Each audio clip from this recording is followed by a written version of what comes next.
I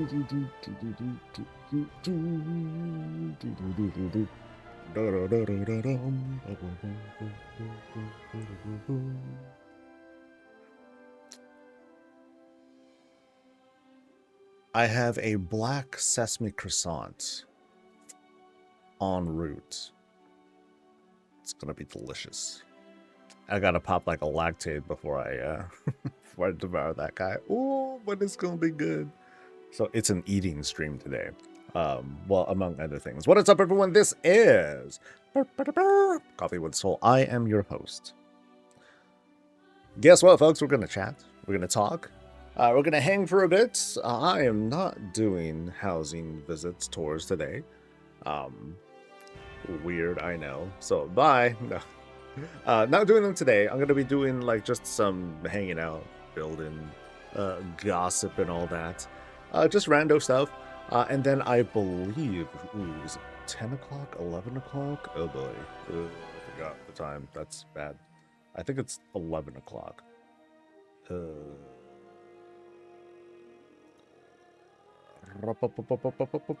Okay, Q&A with the hands causes at 11 a.m. Okay, so 11 o'clock.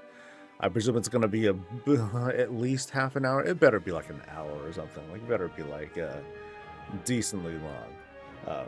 So he has plenty of time to like answer stuff. And like the questions, I know like a lot of the, so I'm actually kind of glad that these questions are being like double, triple vetted and kind of like scrubbed.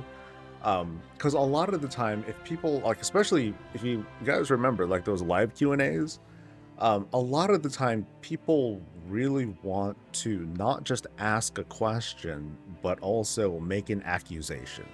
So by that I mean, they'd be like, hey, Mr. and Mrs. Game Developer person, why is the game so bad? And so, you know, a lot of the time, and all of us are, I think all of us are very vulnerable to this. We want to like kind of like accuse, you know, we want to say something, not just ask a question, but we got to vent a little bit too. So while I'm sure we're going to get some of that anyway, I'm still glad that these questions are going to be at least like scrubbed a little bit, but you know, at the risk of it being a bit too softball, you know, because we don't like that either. Because it's just going to be a very dull Q&A where we don't really learn anything. At least those of us who are like really like in it and like super pay attention to stuff, like that becomes like, it's like, okay, so we were here, we watched it, what to do. But I'm going to be, I will hopefully have it functioning and streaming here. So the idea is, you know, when it's interview time, I'm just gonna, you know, rip the Discord thing over, and then we're just gonna watch and learn together. Hopefully the sound will come out okay. Sometimes I have problems with making sure that the sound from Discord comes through correctly, and it's not a guarantee because Discord sucks sometimes. So anyway, it's Friday, very unusual day for me to stream, although I have been doing it for the past couple of weeks. If you haven't noticed, it's kind of a thing that I'm sort of trying out, but oh well. We'll see, you know, how this routine keeps going. But in the meantime, let's say hi to folks real quick. What's up to Arcadius? You're the first person to say hi. What's up to Malvenu and Roxana? What's up to Arumus and Valeri? And Savitar and Darth and Fel and Hazelnut and Kama and Lily and Storm, and to the rest of y'all. The beautiful digital smile and basically going to join us throughout the day. Again, I hope you're doing well. You're on vacation, Roxana. Ooh, must be nice. If you don't mind asking, where are you at? What you doing? I mean, it could easily be like, oh, it's a staycation, you know, that sort of thing. As for what I'm doing here, I'm back in my tomb, in my favoriteest place. Reason being is because I haven't had a whole lot of time to work on my projects, on Project House, in the past couple weeks. So these Friday streams are kind of like the time I get to do it. So kind of sucks, right? But at least I'm giving myself like some opportunity to do it. I don't even think I'm using a rat weapon. Hold on. There we go. That's got some teeth to it now. So for those who remember, I'm I was making some character login screens, and I still haven't finished the orc one. I still need to get, I'm gonna say like 5 or 10 more of those ochre windows, so I can get like that glow correct, that I, you know, just the way I want it to, and so here I am, suffering. I'm just kidding. You're in Greece. Oh, nice. Yeah. It's painful. I would say, I mean, this isn't so bad. I would say like the worst thing about this boss, the worst thing about doing this is just this dungeon. This dungeon sucks, dude, because of this boss. I don't have fun doing this boss. It's still alive. Oh Christ. Okay, so yeah, it's mostly this. Having to deal with this is just like a big bummer. And you know what? 7%, maybe I can just blast my way through it. That should be fine, right? I'd rather just chat and like stare at the screen and like troll you guys for a bit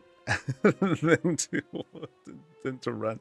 Although that's a lot. 60, okay, 53, 55, 54. I'll deal with it. I'll deal with it. But yeah, it's just this boss. After this, it's like not bad at all. I think I should have ran. But now I think I've gone past that point where, okay, I should stop. I think. Then I hit 4 damage? Damn, that hits like a bitch. Yeah, so maybe I will. Yeah, god damn it. He's like almost dead too, man. That's Buster. That is Buster. Now, after this, it's chill. After this, it's fine. So at the very least, I'm not going to run into the situation where I will hit instance lock. So there's that. Hey, my copium is really strong like that. So, you know, it's one of the ways I get over everything. Just, you know, strong cope, and you don't stress over really anything. So, one bit of gossip that I heard about yesterday, this was like during raid, there's this add-on called Gnomish Sequencer. I forgot what the last one is. Damn it, I forgot what the last letter stood for. But there's like this add-on that people used as a 1-button rotation. This is before the 1-button, you know, that I'm using right now, before that really became a thing. And I guess the developer for that add-on was doing like super shady stuff. Like they did this thing where, I guess if you have a companion app, like something that wasn't just an add-on, but you downloaded a program, this app, it would straight up scan your computer.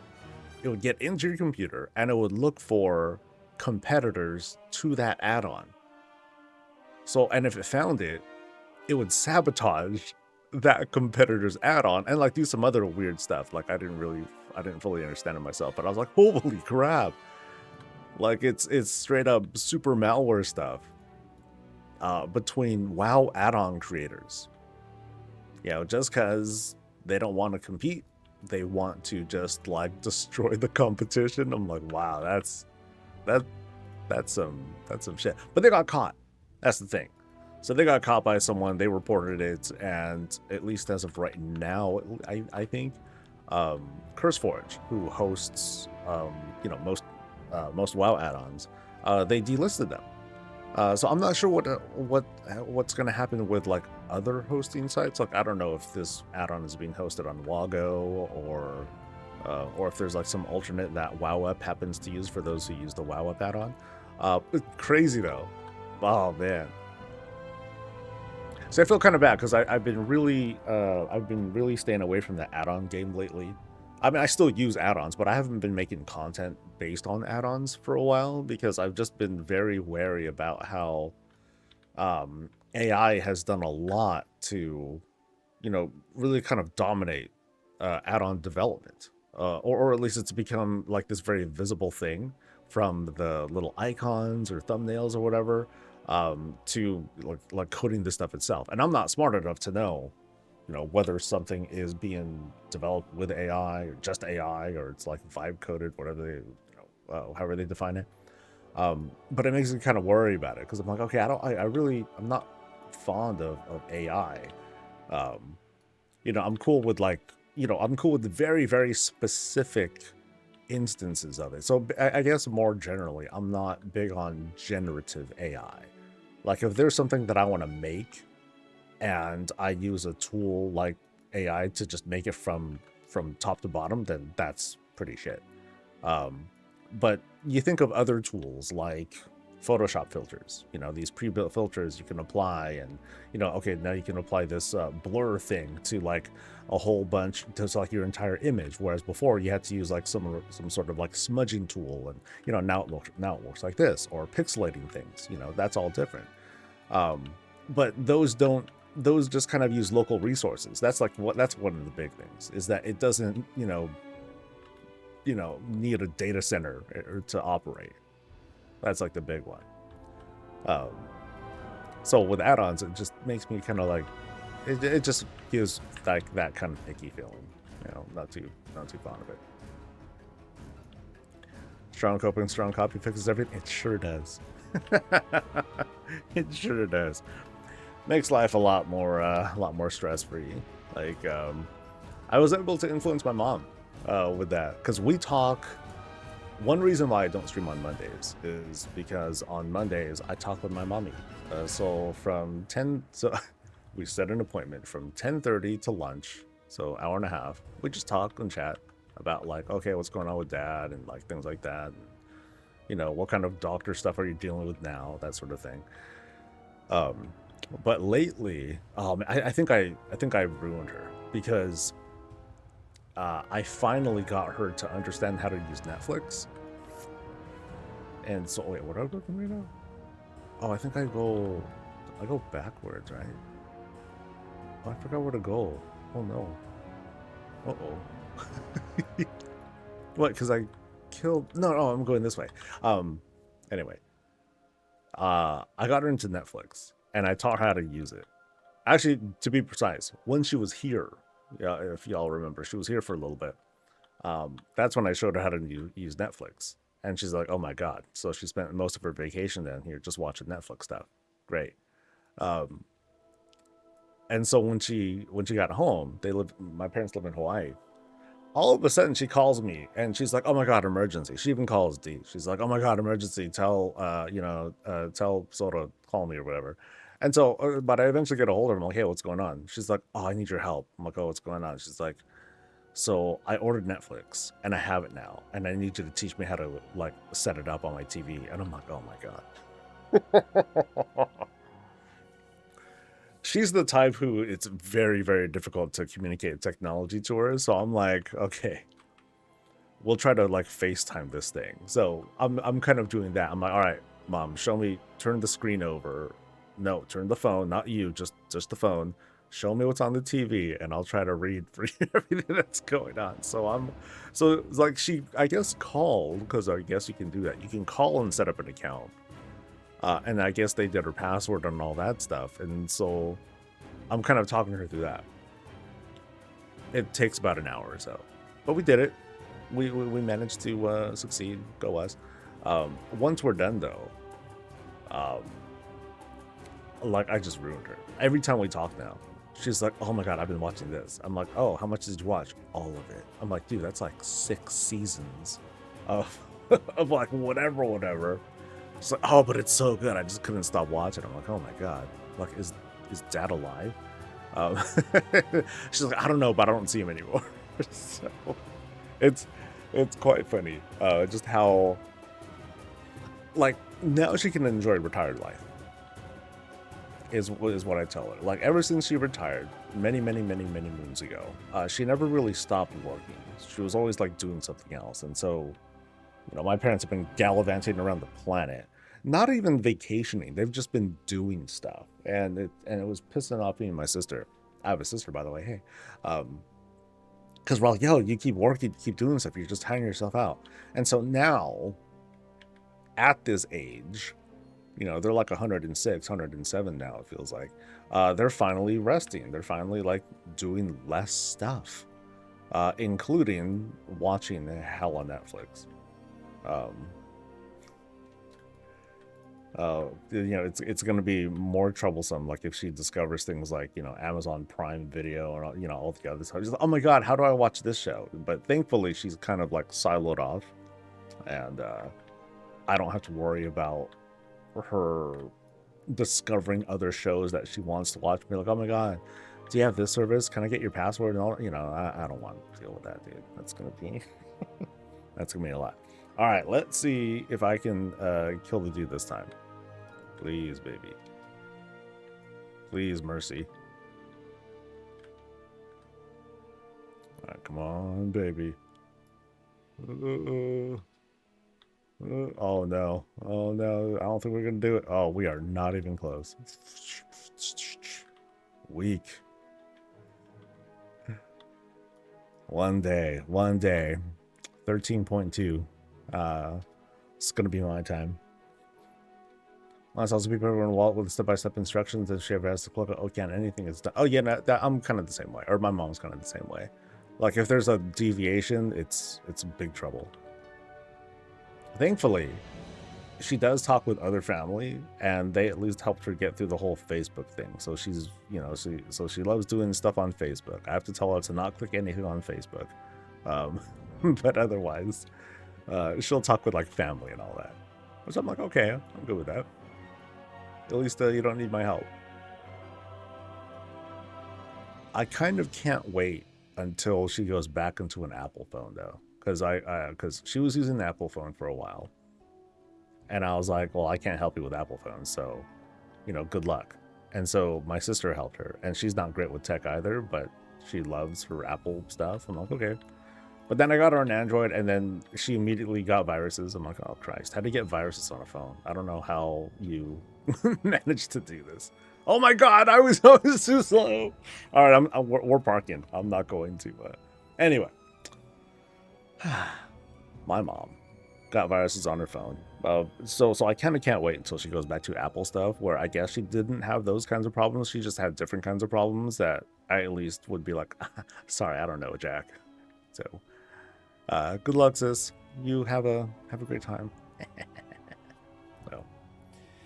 So yeah, that's gonna be this kind of stream, buddies. Just in case you're wondering like how things are gonna go today, it's gonna be like this for about 2 hours or so. Until until 1, I feel like building and not trying to farm for this thing and futilely trying to kill this guy in one shot. But also, when 11 o'clock hits, that's when the dev interview with Ian Hescos is going to happen, and then we're going to just kind of listen in, watch, talk smack, and then I'm going to kind of extract and see what sort of content I can make out of it. I might do it here on stream, I might just do it offline, and just kind of cut through my commentary, and then I'll put that out tomorrow for folks to digest as y'all do your weekend stuff. Yeah. Speaking of, what any plans this weekend? I know someone happens to be in Greece, must be nice. But if anyone's doing some cool stuff or has cool things planned, I'm interested in hearing. Am I doing the interview? No. This is a general Q&A. It's a very convoluted thing, I gotta say. So what they're doing is they're doing this Q&A with Ian. The questions are being fielded by the different WoW Ambassador Discord channels. So if you want to ask a question, you must have asked earlier through those channels. So all of those channels, they had their, you know, all their little communities, they had their own kind of like Q&A thing set up. They vetted questions, and then they forward that stuff to basically Blizzard. And then they read off those questions. So it's a process, you know. It's a good way of vetting through and getting a gauge of like what people are asking for, but also, you know, it's easy to accuse Blizzard and Ian of, you know, cherry picking questions that are like, okay, these are easy to answer and what have you. The first WoW portal thingy, because that's a thing, that was done with Holly Longdale. I mean, it was an enjoyable talk. I think she had fun during the interview. This one's going to be different. This one's going to be, you know, Ian. It's not just regular game dev, which is not to diss on the game devs, but a lot of the time,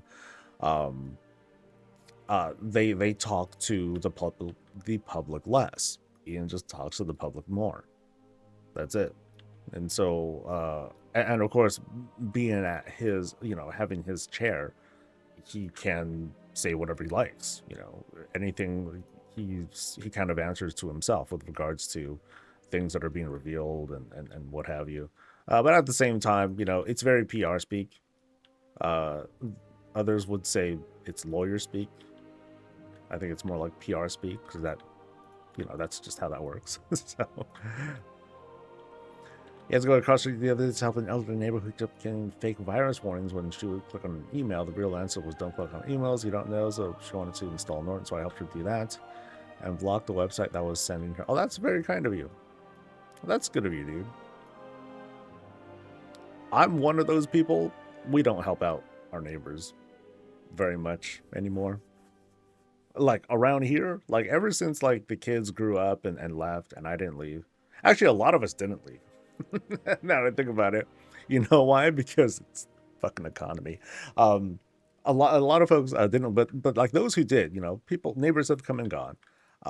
But it's just like back in the day, there was a lot more connection between neighbors. At least in my neighborhood, it's not the same thing. I can't really speak for any other neighborhood because mine's just one. But that's definitely the vibe that we have here these days. Didn't have much choice? Oh, you didn't have much choice. Oh, so is your elderly neighbor actually like your mom? Oh, because I mean, sometimes some people have that kind of like disconnect and they don't really refer to them as like mom. They just go, oh yeah, that's Janet. Wait, isn't that your mom? Yeah, I call her Janet. Like, oh, is she like your stepmom? No, I just call her Janet. I don't call her mom. Oh, that's weird. I knew one person who was like that. I'm like, I never really questioned it, but I'll quietly think it's weird. So they asked my missus if I would. Look at that. Look at that. You're so reliable. That's what you get. Pro tip, just don't. Just don't be reliable. Don't be easy to contact, and eventually people will just leave you alone. Wow, this thing can actually kill me? I'm getting hurt pretty bad.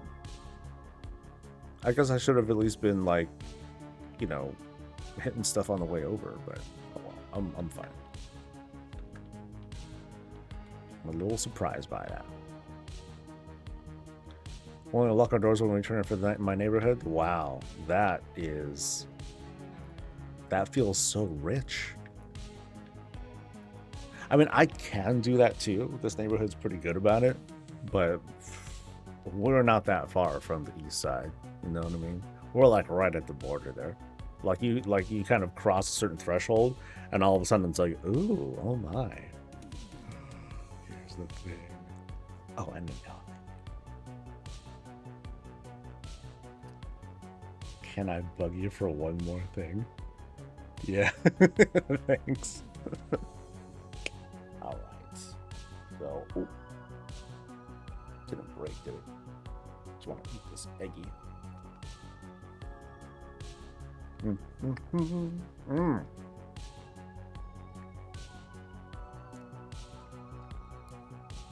Wow, I super soft boiled that one. Holy cow. Okay.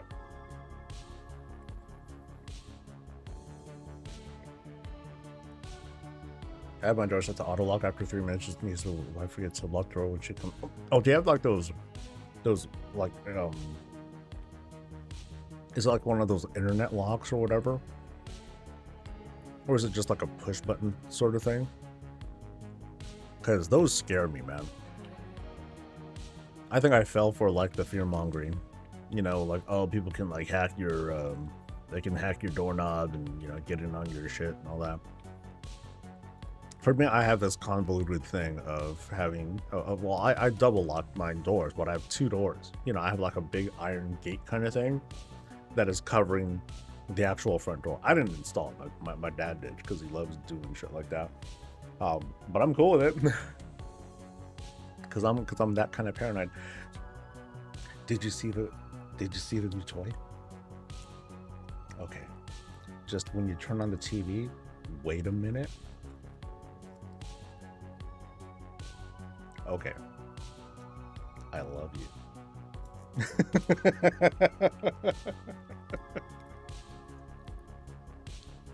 See, guys, it's been a while since I've been able to like just talk with D during the stream and all that. So it's fun.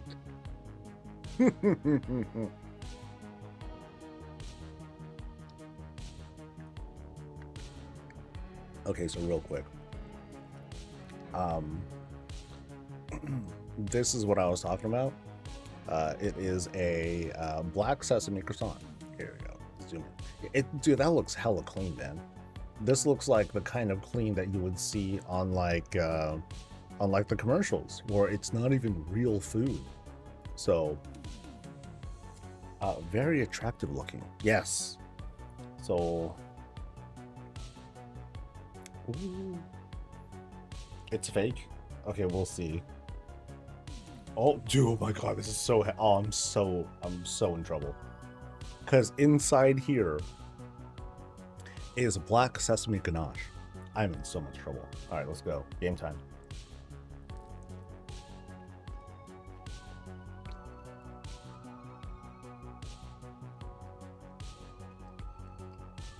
Okay, I haven't gotten to this stuff yet.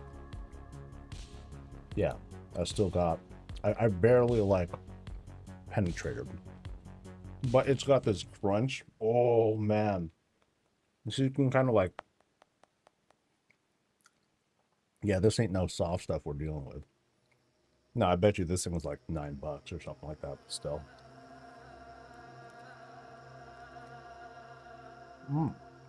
Okay, we got into the stuff. Ooh, it is soft.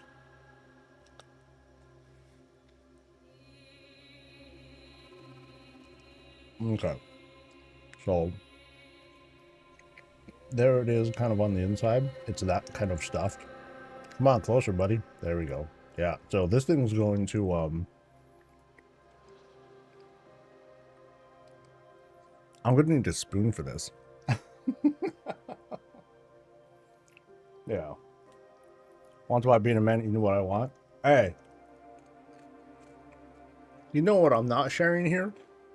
The consequences of me eating this. Oh, man. But I gotta cheat sometimes, so.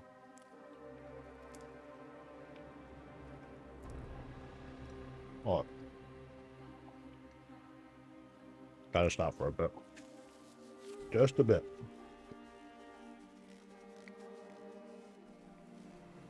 Alright, that's good. That was very, very good. Alright. Boss time.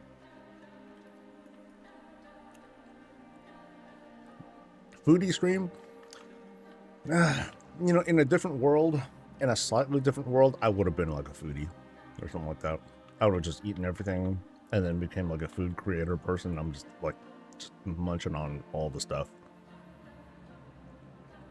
But I know I would just get fat, so I would not be able to like manage like both halves of being like a foodie creator, you know, eating hard and managing it. Yeah. I would have been a big buddy. So I'm happy in this place.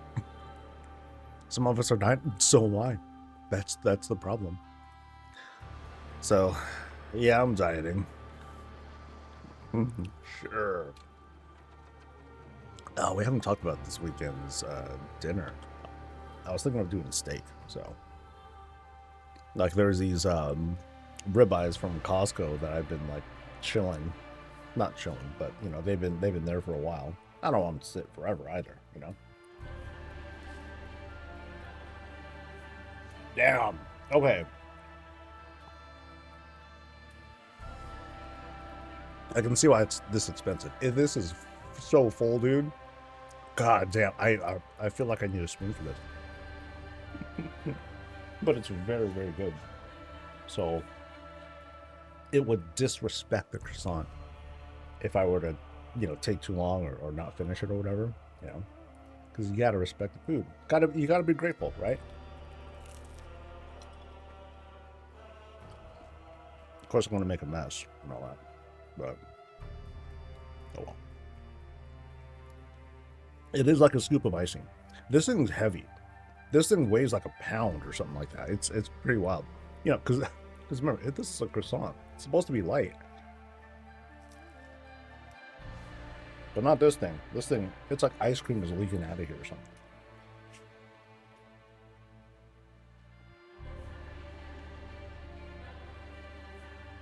What am I enjoying? This is a black sesame croissant.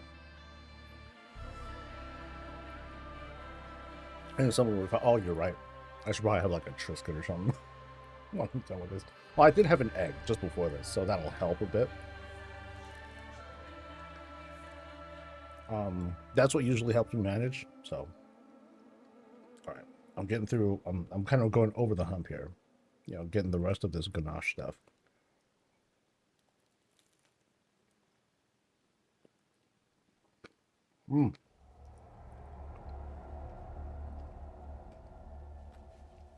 Terrible. Such a glutton. I say it with a smile. Maybe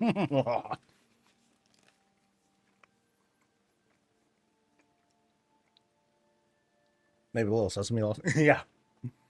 Too bad I can't pass it through the monitor. That bold talk, because that implies that I would actually share it. This is a lot. Okay. I've done 2, right? I think I've done just 2. Let me change this to... I don't leave that much stuff running. What's up, POTUS? Croissant's a good choice? Oh, it was a good choice. There were many things to choose from. But this thing looked quite intimidating. I'm like, okay, I gotta do... I've never had a stuffed croissant like this before. Usually it's like ham and cheese or something like that. So this is the first time I had something like really sweet and decadent like this. Oh, man. Perfect. Perfect. Coffee cuts through. It's such a cleanser. Delicious. So I gotta get back into it. They have matcha ones at the bakery. Yeah, I mean that sounds really good too. I think they had one at the bakery, but I decided on this one because I'm like, okay, this one calls out to me, so let me go and get that. Did I get the mount from Stone Vault? I'm not familiar with the mount from... I'm not a mount person. I mean, yeah, mounts aren't really a big deal for me. Delicious croissants, though. Yes.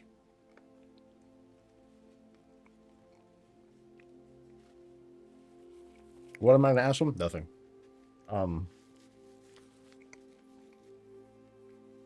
I am, excuse me. I am merely going to watch the Q&A.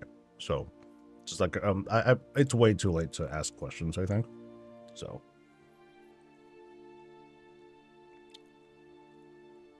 Interesting lighting. Oh, you mean that big old spotlight outside? Yeah, I noticed that just earlier too. It's the first time that I've paid attention to that. I don't know if it's coincidence or whatever, but I was like, oh, okay. Never realized that. Okay, what happens if I just pull all the dudes and then grab the guy? How will I do here?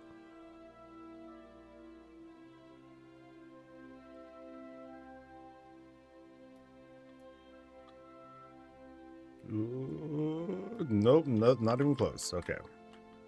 Okay, I just gotta make sure this time, once I turn in that last thing, that I, like, slam the dude. Because doing 2 rounds, oh, agony, man. Does the Awakening Machine never exist? That's why I'm coming on 4 attempts, never seen it. Oh, yeah, huh? That one has the mecha thing, right? Or, you know, the Mega Man mount. That's how I've always looked at that one. Anyone who remembers Mega Man X, like Mega Man X, he gets into like this crazy looking mech thing, and that's basically what it is. So that many Baron runs? Holy moly.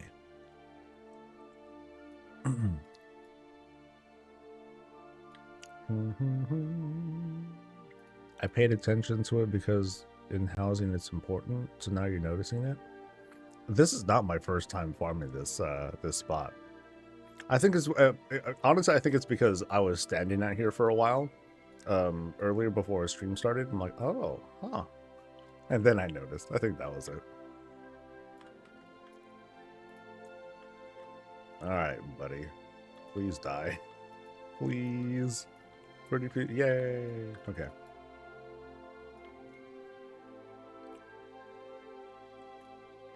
That's a lot of Baron runs, though. That's kind of wild. So were you around for the big collector's bounty thing too? And because there was at least what was the increase? Was it double the chance or something like that? It was something pretty generous. Stopped caring about mouse after I got the mouse one. Nice. The mouse one. Isn't the mouse one from Dalaran, I believe? I think there was one that came from it. And no, give oh, okay. I mean, that would have been a good opportunity to get it. I mean, it was a great opportunity for a lot of folks to like come back to the game. For those who like might have quit, you know, purely because they were tired of the RNG of farming, you know, those +1 mounts.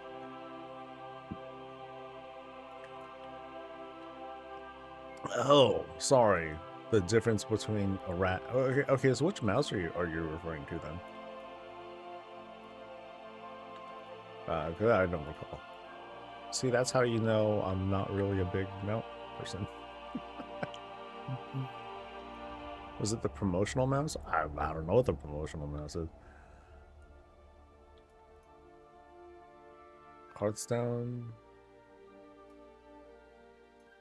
Yeah, I'm not sure. So, oh well. It's all good.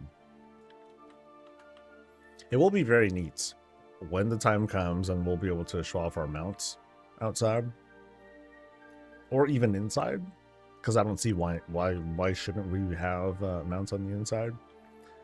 Unfortunately, I have a pretty good feeling that when the time comes, we will not be able to have the Brutosaur indoors as much as we would want to. Or hopefully they'll have like certain rules. It's like, okay, you can have the, you know, if you have the, maybe it'll be like, okay, you're gonna have a special pet bed that you can only put in a skybox room, and that will let you have a Brutosaur. But then that'd still be kind of like odd, because you can build a whole house inside a skybox room and then spawn the Brutosaur inside, and then, you know, well, I guess at that point you're crossing the line where it's like, okay, if that's what people really want, just let them do it, because most reasonable people probably won't, because it would just be very awkward. Oh, to shrink him down? I don't know if I'd want it to be shrunk down. I want to see this dude in all of its glory. I don't want this Brutosaur to be like magical or anything. If we can shelf our mounts, then we'll maybe see a farming for mounts. Very unlikely. I'm not, yeah, not very likely. I mean, I do have a lot of mounts. I just happen to have mounts. But like the ones that are like really obscure or whatever, like, or the ones that take any effort, I don't have them. So like, well, what's that one? In Shadowlands, there's a red horse. It's dead. It's a famous horse. I forgot the name. But I think it's pretty easy to get. I don't have it. You know, the ones where it's like, oh, you just visit this place one time every day or once a week, and then you eventually, yeah, I'm like, that's too rich for my blood, buddy. I ain't got the heart for that. Blanchy, yeah, there you go. Thank you, guys. So that, yeah, not really like, you know, don't need it, you know. I got the Brutosaur purely because of its functionality and all that. Otherwise, I mean, like, I've just been accruing like some mounts. So like most recently, the Moth. I forgot what that one's called. Like, I got that one because I happen to still have the 6-month subscriber status thing. I just maintain that with WoW tokens. So it's like, hey, cool. Now I have, you know, that mount to tap into. I did care about the dragon riding mounts because those are the only ones that you can use. And so I was passionate about getting all the stuff for the Walder Drake because the Walder Drake is the best one and all the other ones just suck. And so I'm like, okay, let me get all the cool things for that guy. Yeah. Lose interest quickly enough to grind and farm. It's not even so much that. Like, if there's something that I like and want, I'm going to go for it. But mounts are just not a thing. Yeah, mounts are just kind of a secondary thing for me. Shields are not. Shields are, well, I haven't really gotten to the kick of like, okay, let me farm up all these shields right now. Because it feels like pretty attainable to get without having to work terribly hard. So I can be patient about it. At worst, I'll just wait until the next expansion and then I'll, like, you know, farm it in legacy mode or what have you. But yeah, yeah, mounts not a big deal. Shields, yes. And thankfully, there are far fewer shields than there are mounts. You know, it's a nice attainable goal, and because it's shields, like that's very specific. You know, there are quest lines and achievements and other crazy stuff related to mounts because it's such a, you know, because it's a big deal for folks. And I respect that. I acknowledge it, and I am glad I am not one of those people. Yeah.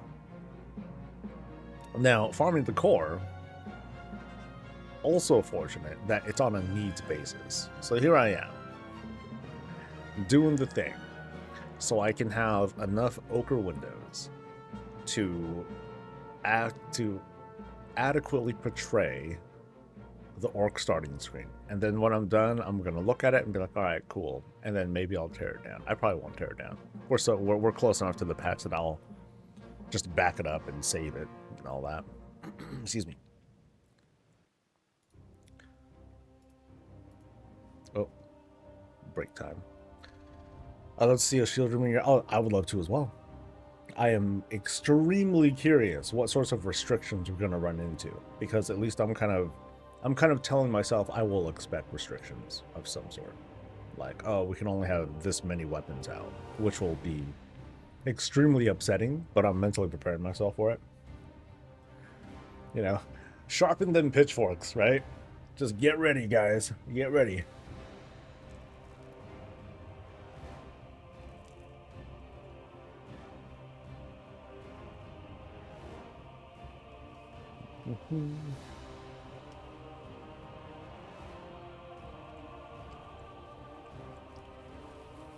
It's a very light melange.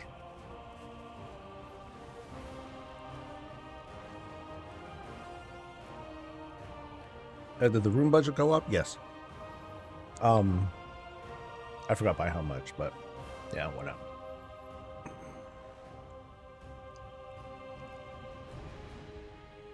Just came from farming order resources for 110 Dreadscar bookcases. Yeah, in hindsight, should have worked the remix more, and at least like stocked up on like those things, because well, there's a lot of cool things you can make out of that. But I've still managed to totally fill out my budget even without getting a whole bunch of remix stuff, just because I'll buy a bunch of other stupid shit. That's why some people they'll use instead of beams and platforms or whatnot, they'll use the underside of paladin altar things, because oh, this is as big as a platform, sure, I'll use this instead. Because that's what took up their budget instead.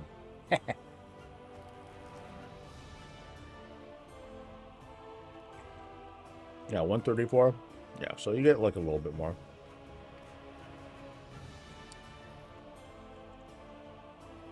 And then I think like 1,600 budget.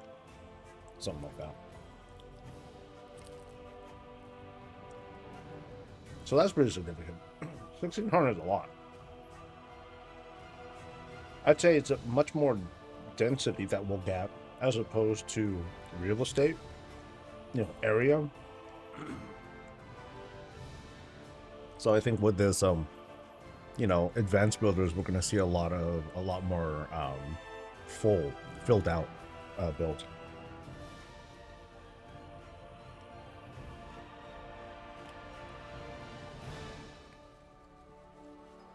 Oh, that was hella good. I'll probably never get it again. But I'm glad I did. And even the croissant alone, it's hella good. It's got this great balance of buttery and savory and all that.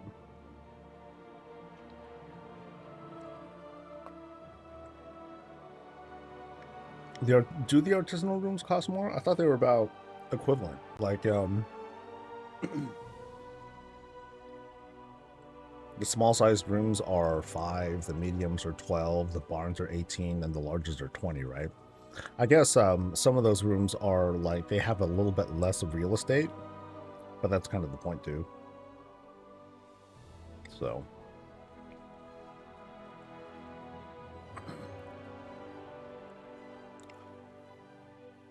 you're doing an alien thing?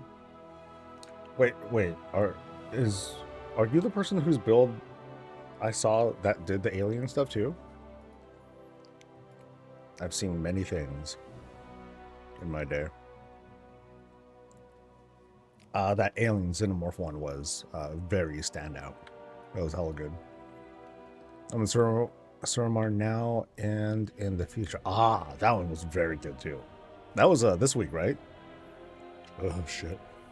I think it was this week. Yeah, I think you're like one of the early ones. Like one of the first that I saw this week, I think. Yeah, sick concept. I love that one. Tuesday? Yeah, that's the first day of the week for me. I was surprised there were restrictions on some of the rooms that just didn't look that large in the layout. No, they didn't seem very big. And I like the point of those artisanal rooms, you know, for me, because of the way that those rooms are like kind of drawn and with the layout, I feel like it's meant for, you know, anyone can use them. Oh, I got stunned. No, that's the worst. Anyone can use them, but I think that they're geared a lot towards more beginner folks who just want more or less like something that's a bit more pre-built, so that you can get, so you know, something they can get started with. Of course, we're going to enter an era where we'll have blueprints, and so people can just download the kinds of layouts they want. So that's why I feel like, you know, there's going to be like another shop skin or whatever. Like, okay, that's cool. But I think blueprints are going to have this kind of reactionary effect where people can just be like, okay, why would I bother with this thing that Blizzard put together when I could just download someone else's place off of the WoW Housing database or Wowhead? Now I don't pay anything for it, so haha, you know, got you, Blizzard, you're so dumb. And then Blizzard's like, yeah, haha. And then it's that whole meme of them wiping their tears with money. So yeah, guys, get mad. Grr. You got us, guys. We're so upset. Oh, look at us. You guys are such god gamers.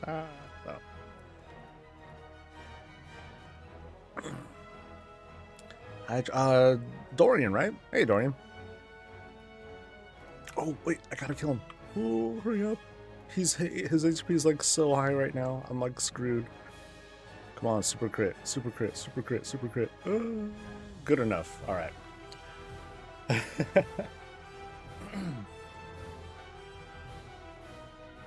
Most people probably don't need the huge rooms. I'd love for them to add really large rooms for people who want to build everything from scratch. Ideally, it's just an endless skybox, and smaller rooms for beginners who mainly want to decorate.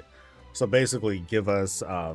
Well, it's kind of funny because the outdoor lots are like all the same size anyway. They're not even like that big. So basically, give us a really, really big room. How would we feel about like one really, really big room? I mean, definitely not for the faint of heart. You know, and for very, by the way, hi mouse. And for very advanced builders, we've learned you know, we've figured out methods and tricks to make that work for us. But of course, there's like there's like the very creative side of it. It's like, yo, I want to make a giant head or a giant statue inside, you know, inside my house, and I can't do that with the way things are. Like, there are some things that you just can't trick your way through. And so from that, the question is mostly about like scale, you know, how big of a thing can we possibly make? So I kind of wondered to myself, you know, in the big pot of things that gamers want, and it's all high priority, like where would something like that lie? You know, no matter what happens, as more housing things come out, everything that comes out, there are going to be people who are mad about the thing that still hasn't come out. You know, people will focus on the negative, or they focus on what they're not getting versus what they are getting. So the best example of that, nice easy one, would be racial housing. You know, it's like, yeah, what about us? You know, what about my race? How come we're not being represented and all that stuff? And it's a very fair critique, and it's never gonna stop unless Blizzard were to just like go full radio silent, not do anything until they release every race all at the same time. But in the meantime, we're like waiting balls forever for it. That kind of sucks, dude. Making a dragon doesn't fit at all. Like Galakron sized, pretty much. No budget can fit a Galakron sized kind of thing. But that would be the thing. Like, yeah, why can't we do that? Am I running Cinder for the Windows? I am, yes. So I think I got, what, like 3 so far? Yeah. Yeah, there's, at some point, I will take a break. I haven't given myself like much time off. You know, if I'm not, you know, excuse me, between, you know, work and real life stuff, there's always like something for me to do. Like I was telling folks, excuse me, earlier, this is the first time I'm working on my house since last week on stream with you guys. So I don't really afford myself like personal time to play the game. It's you. Oh, I got hiccups. That's the worst. I got stuff to do. You know. Yesterday I had an opportunity, and I was like, wait a minute, I haven't covered profession decor yet, so I ripped that one out. At the same time, I'm working on that whole script about, okay, here's what's going to happen in season 2. Here's why season 2 I think is going to be very transformative for housing as a whole. And I better shut up because I got the hiccups. Oh, it's the worst. Just give me a few minutes, I guess.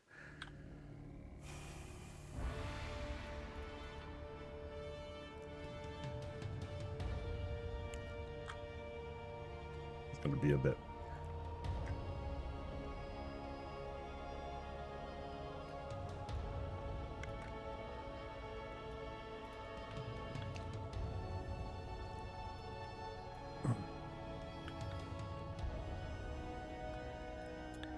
Super happy with everything.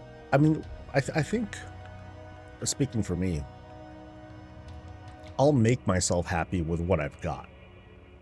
You know, to me, that's a large part of what being a gamer is to, you know, achieve victory, achieve happiness with what I have available to me. You know, lately, and by that I mean the past 15 years. Yeah, past 15 years or so. Lately, people are focused more on what we don't have yet. They'll focus on the criticism, the good feeling that people will get from catharsis. You know, from, you know, just kind of like letting things out and you know, letting that kind of energy, and which is like, you know, healthy in some ways, but then it's also addictive. and I think it's becoming really unhealthy. And I think not a lot of people realize just how that sort of affects the whole culture around people. It becomes very like negative, and people are competing to become more negative, so that way they can, you know, get that addictive feeling again of like, oh yeah, look, you know, people are resonating with me and all that. And yeah, I talk about that a lot though. I complain about that a lot, complaining about the complainers and stuff like that. And then something toxic positivity. Oh well. Someone give me a jump scare. Yeah, I know. You hear these pauses and it's like, oh, all bad. They're not good for the community. They just don't care. I don't. I'm not gonna say 100% of people feel that way. I think it's. I think they just kind of think it's normal, right? Once upon a time, racism was pretty normal. Slavery was pretty normal, you know. And then times changed. And now we look back on it like, ooh, that's embarrassing. Ooh, maybe you shouldn't have done that. A lot of us haven't really aren't alive to know what it was like before, but you know, we see we kind of see these things from the outside. And I think these people, they just think it's the normal thing to do. That's just what we do now. You know, you look at younger generations, they'll behave like in certain ways, and to them that's normal. For us, it might be like, oh my God, how did your parents raise you? Sheesh. Hell, my parents say that about me. It's like, yo, how come you don't, you know, do this and this and this? How come you're not a nurse? I'm like, oh, because I'm not that kind of Filipino. I don't want to. I didn't want to do that. And it took them a while to understand like how the world works in this generation. So I don't think I would have wanted to be a nurse. That doesn't sound fun. Doesn't sound fun. All right, so that's 4 that I got. I'm gonna commit to getting 10. Just gotta do better. Gotta try hard. Ooh. What did I see? I think it was Mouse's house that I saw on Reddit the other day. Yes, it was. They were like, yo, check out, it's my actual house. I'm like, oh, what's this? I'm like, wow. I'm not even gonna tell you what it is. You just have to see it for yourself. Give them the clicks. It was amazeballs though. It was crazy. I recommend looking at it. But yeah, you find out for yourself.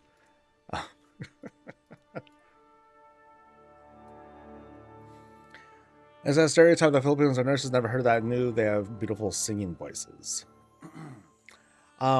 It's kind of a stereotype. Like it's a bit. You gotta dig a little bit, right? You know, for me, because I'm part of the club. I think they're all crazy.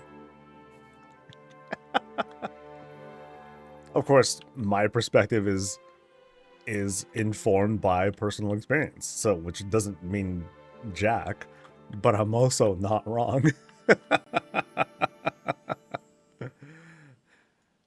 All right, so I'm gonna kill the dudes first. Let's see if I can really like one-shot this thing. Come on, buddy. I'm gonna wait for cooldowns to be available, and then it's gonna be great. It's gonna be absolutely great.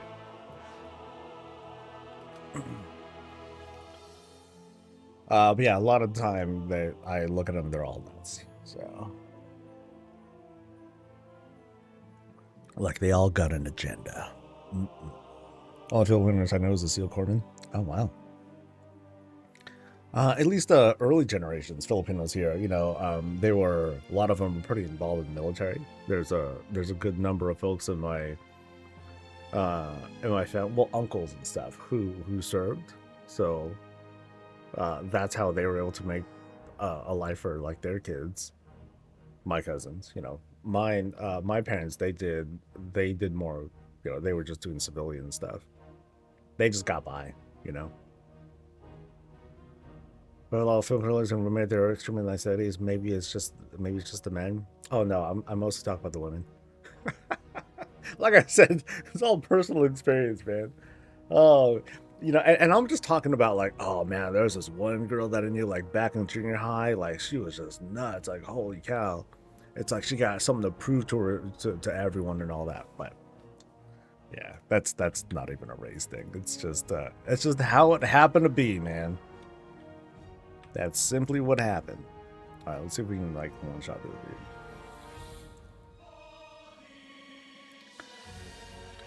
Now at the moment, I'm the only Filipino WoW content creator I know of. There's that. Yeah, so sometimes that leaks out for me. Sometimes I'll be like, I feel alone. there ain't enough of me out there, but I don't really like represent what it is to be Filipino anyway. You're not catching me like flying the flags or anything like that. I've never been that kind of person. But sometimes I'll look at like screenshots of like, oh, check out this WoW guild or like all these creators that have gotten together, and then there's like like a little peppering of like like Asian folk and all that. I'm like, oh, there we are, dude, we made it.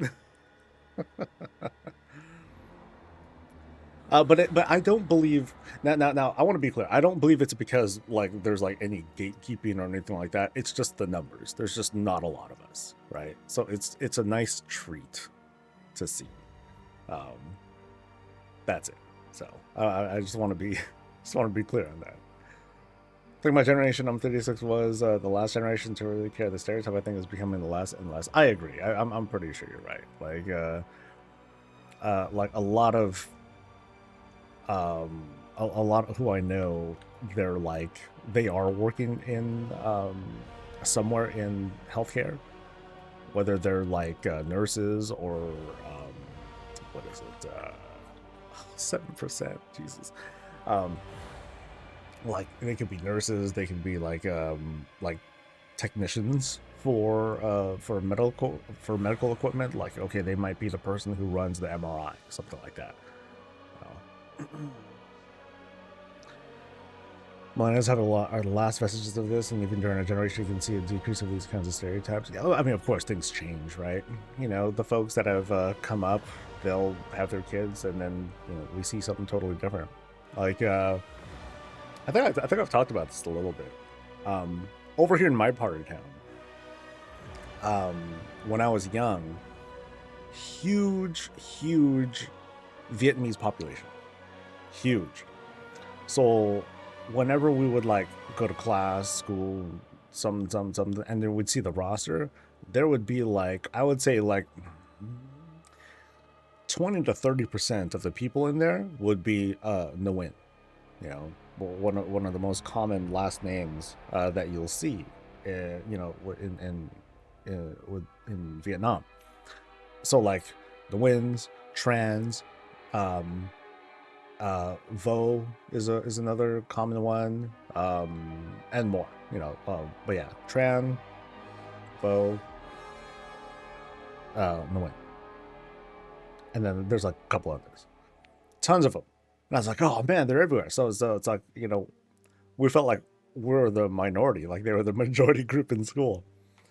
Cut to like a month or so ago, when my niece was graduating from the same high school that I went to once upon a time, and we see a lot of the same people, or we get kind of not the same numbers but similar numbers. I'm like, oh, okay, cool. A lot of them stayed.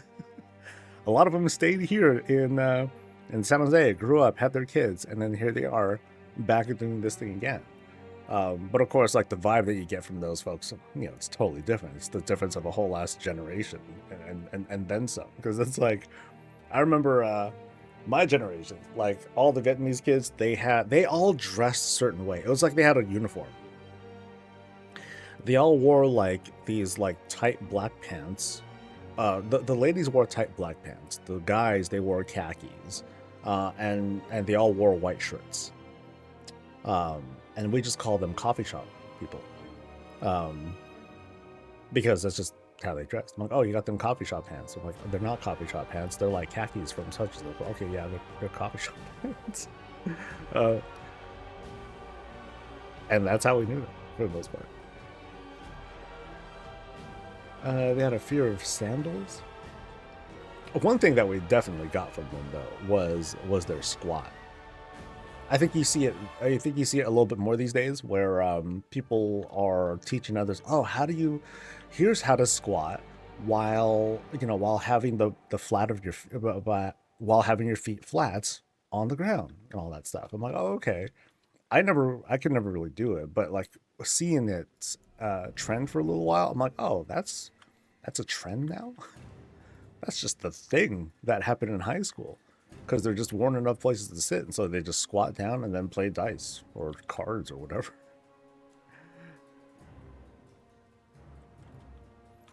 Been seeing ads for AI usage in the medical field. Like what? They're gonna like just guess your disease or something like that. That's horrifying, man. That is horrifying. Makes me scared of this generation. Not because they're all using AI, but they're growing up in a world where it's kind of being like shoved into their face. And as it continues to improve and become more efficient and, better on power usage, and it becomes like cheaper to use, because that's more likely, that's the most likely thing to happen over time, at least, is that people are going to rely on it that much more. It's kind of scary. So I'm hoping that's not the case. I'm hoping that it all just kind of like falls down like a house of cards, and hella people lose money, because that might mean that I can afford a house and RAM, and then I'll be pretty good with that. So yeah, I wish them the best. Quotes. I wish them the best. AI can be a good tool, but like the way they're trying to push it right now, they're pushing it like, okay, this is it. This is how it works, but it just sucks right now. It's like, let it grow. Think of AI as like, like this is like the alpha test of this new technology, and they're trying to push it so hard as if this is the end game for it. It's like, why don't you just let it improve for a few years, guys, and then unleash it on the planet when it actually might feel like it's more useful and it's cost effective, and it's not. So yeah, it's like trying to push those freaking those glasses those damn glasses, but in this case, a lot of people are actually falling for the hype, and or at least investors are falling for the hype, and they're actually going for AI stuff. Yeah, just imagine if they did that with the glasses, and people just kept pushing and pushing and pushing that. Oh man.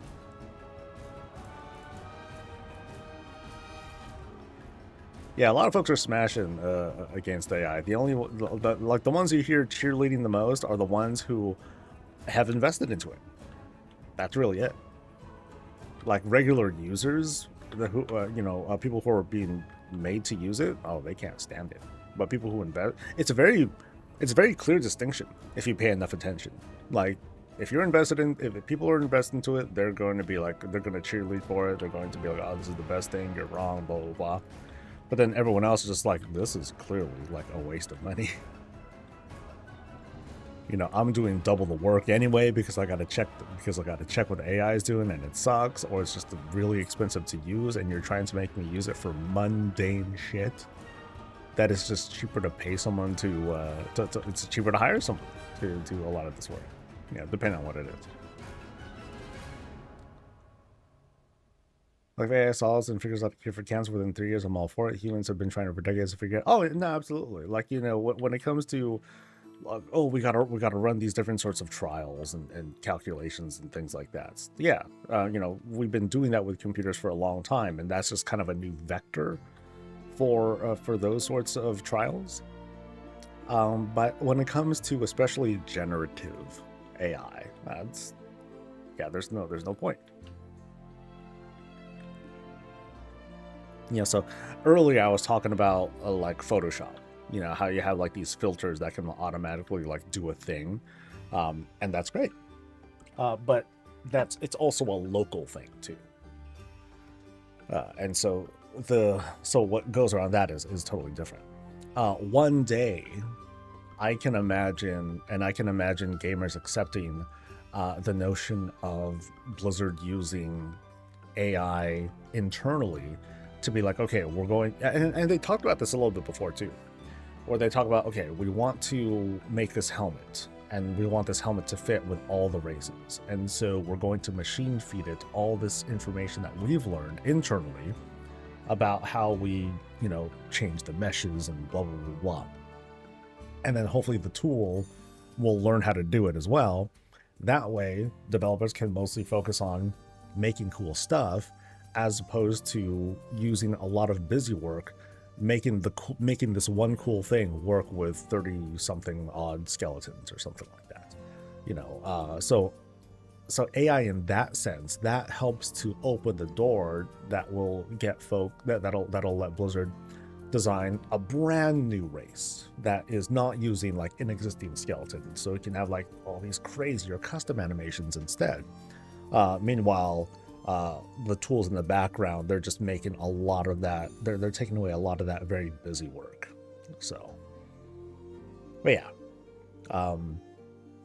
those are the kinds of tools that I believe in more. Now, of course, if they went the other way around and they used AI to like design those kinds of new things, then that would cross a pretty clear line. I'm like, don't do that, dude.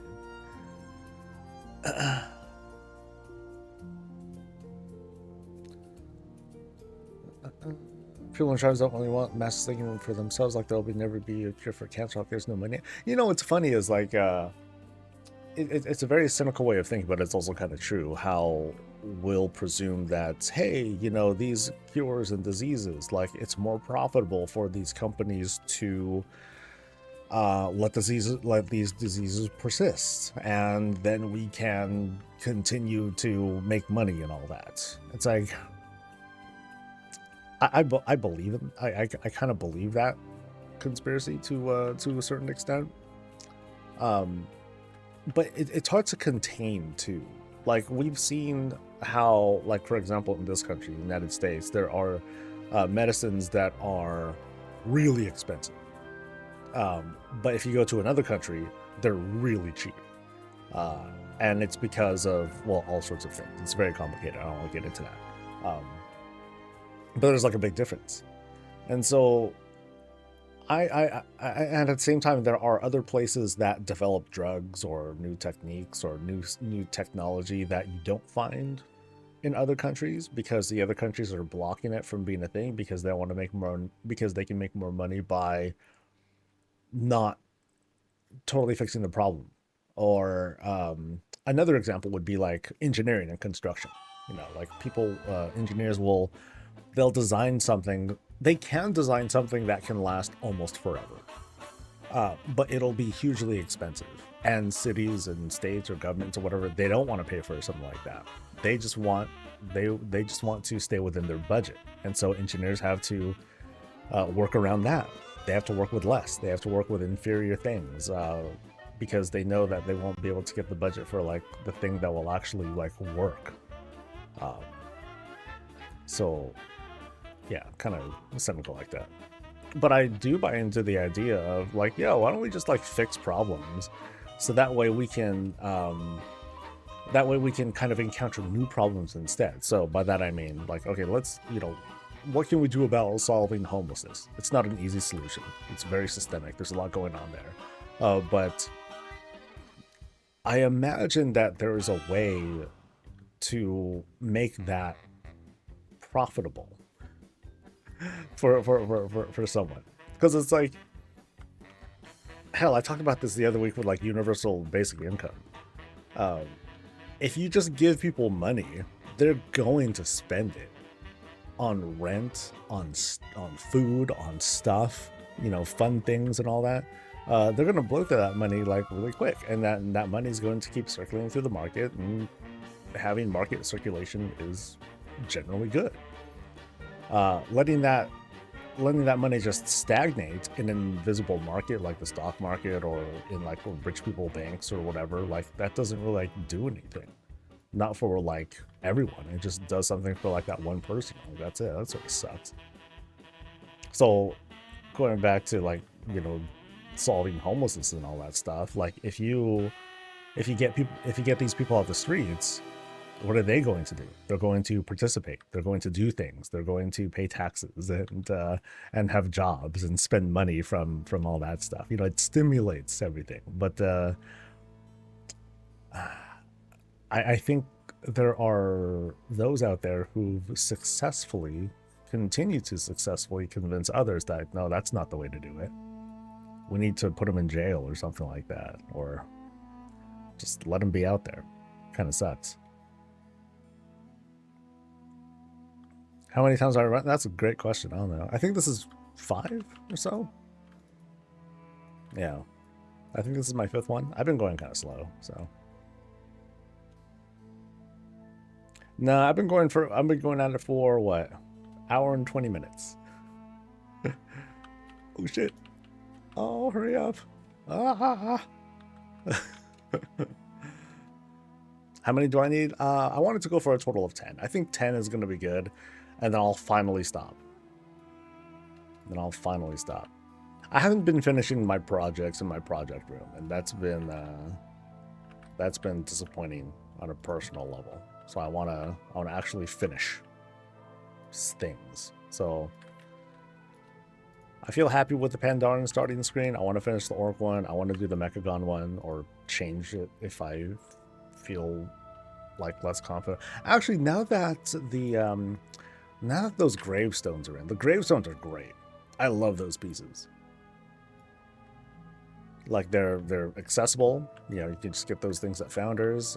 They're very versatile. Most of them are dyeable, and so like other things. And so, I don't know what kind of starting screen I would use for that. Maybe Forsaken or Undead. I don't know. Undead wouldn't be a bad one to put together. But would it be ideal? I'm not sure. Am I seeing your Pandaren starting screen? I hope to see it soon. Oh, you didn't see it? Oh, okay. Yeah, I mean, I'm gonna drop by there at some point today. But yeah, the thing about I don't know if you guys have talked about it, but the ochre windows, they're different from the ones that you get from spending resonant crystals for, because it doesn't have that little extra part that kind of sticks out. This one is easier to utilize as like a gradient window glowy thing. I'm great with words today.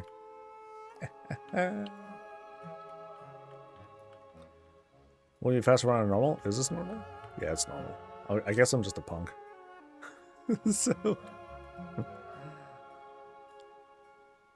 yeah, it would be faster run on normal. It would also be faster if I knew how to hit the buttons better. But it's only really the first boss that's like a bottleneck. It's very annoying. Bye, Ski. What's up, dude?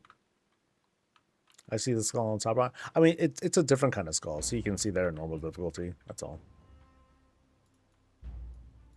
Now, if I was like a heavily geared level 80 character, then I would do this on like follower mode. That way, at least the followers can do the job for me of running those mugs. But after a while, you can no longer run it with followers. Like it'll just stop doing it. So I'm like, oh, sad song. Because that was the original plan. I'm like, oh, I'll just do that. Yeah, but no, it caps out.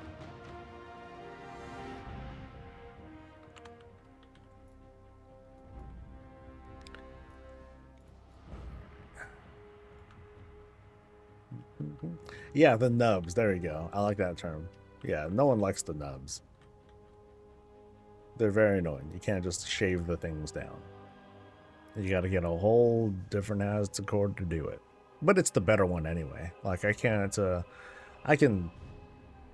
would rather have this one than the other, clearly. It's all good, big fella. Sometimes I'll confuse myself too. Yeah, don't get me wrong. What's up, Kaisho?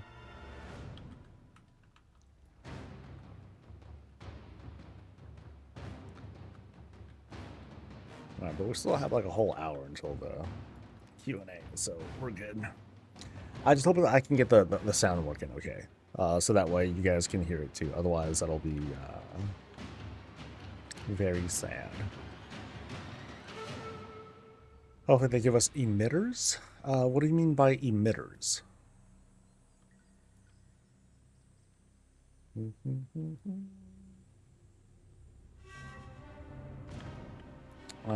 Also water. Wait, yeah, I'm not quite sure. Not quite sure what you mean.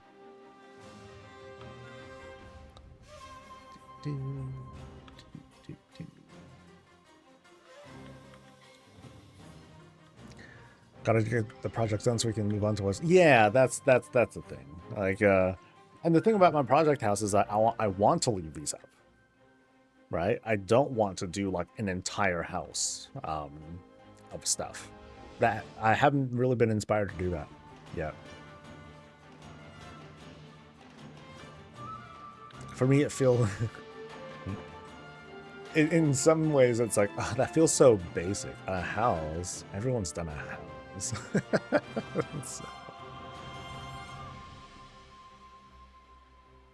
like a waterfall. Oh, okay. So you just want well, not abstract things. The words aren't coming to me, but you want brushes.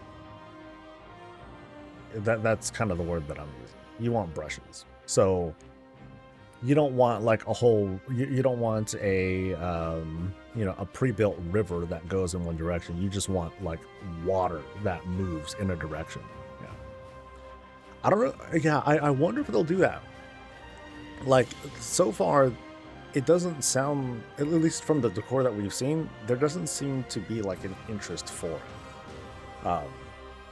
They're not interested in, well, okay, actually, I guess the better way to do it is, to phrase it is, they're not interested in giving us environmental tools. They don't want to give us a hill.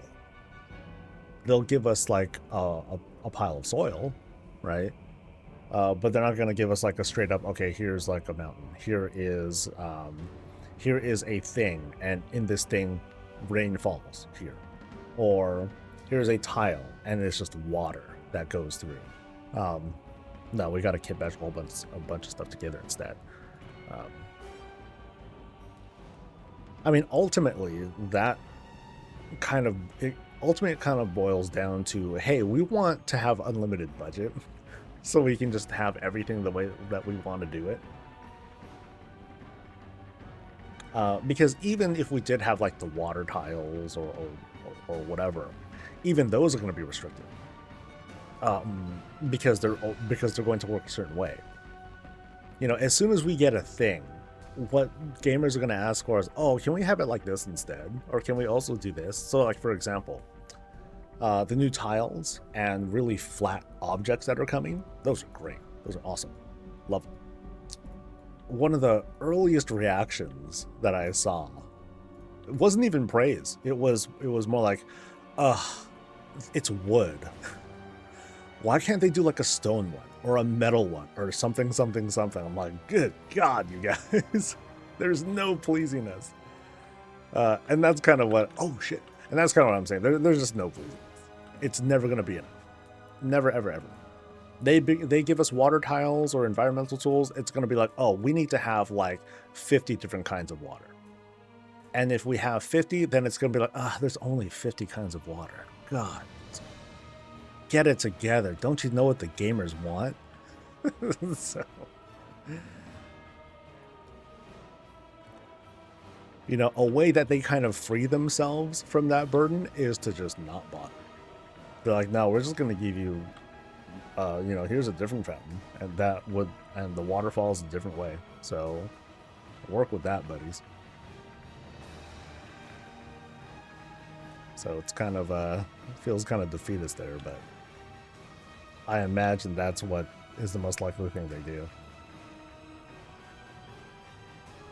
It doesn't, the thing is, we've asked from the very start too. And since then, we haven't. They haven't shown that sort of interest. Now, not to say they're a monolith either. Um, I don't think they've answered questions about stairs directly, but between fans, we've had all sorts of conversations about how the stairs would work and all that.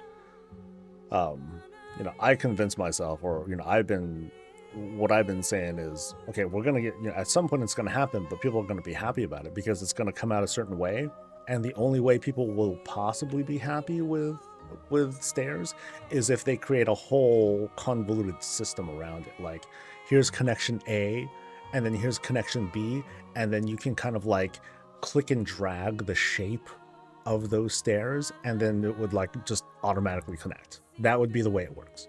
So basically, you'd be using AI to generate stairs for us. And the question is that worth it for them? Is there a payoff with using that much time to create a whole stair system like that? Is that worth a payoff? I don't know.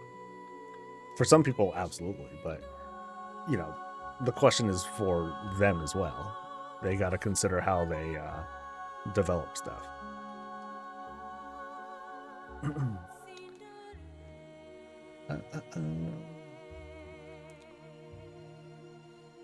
Give us the China exclusive first. I hope they ask that question. I hope that's a question that they ask about. Just the whole philosophy behind regional restrictions on things. Because it sucks.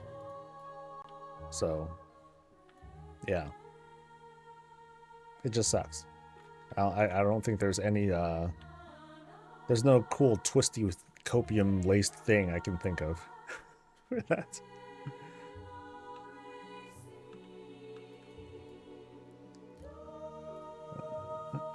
When you see what people have done with the stuff we've been given, I think Blizzard are right to keep their limits. Yeah, like, gamers are gamers. Like I was saying earlier, like, some people they'll focus on what they have, other gamers will focus on what they don't have, and they'll come up with like different sorts of energy. So I think it's really cool to see what gamers manage to work with these available things. While others are focused on what is not there, but what if they produced nothing? In most cases, because they're like, oh, well, I'm not going to engage with this because it's not giving me the things that I want. And I don't know how to... It feels like it's hard to respond to something like that. I mean, they should listen. They should continue to listen to these folks who aren't participating because reasons.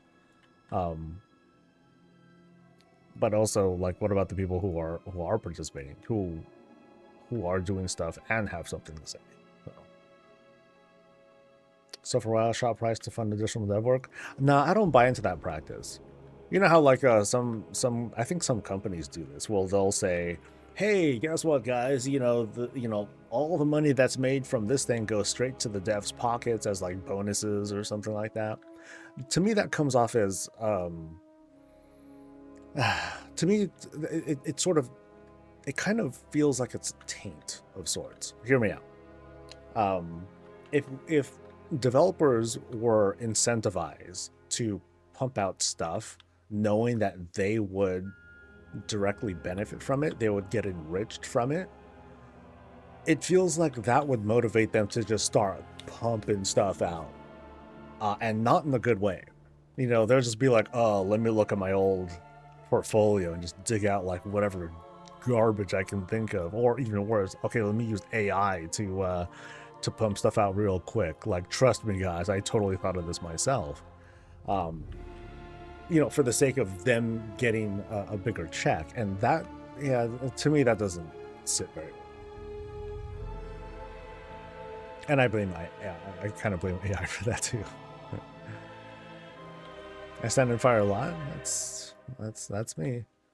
I'm a tank, even as Rhett. So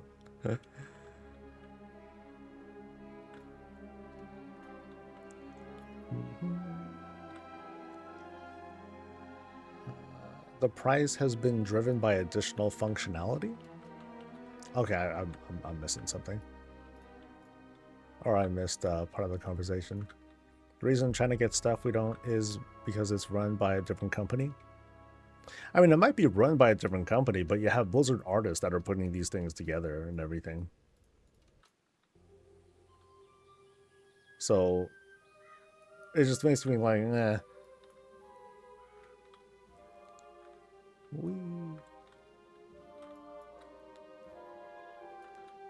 So I definitely have seen concept art that's put together by the Blizzard team.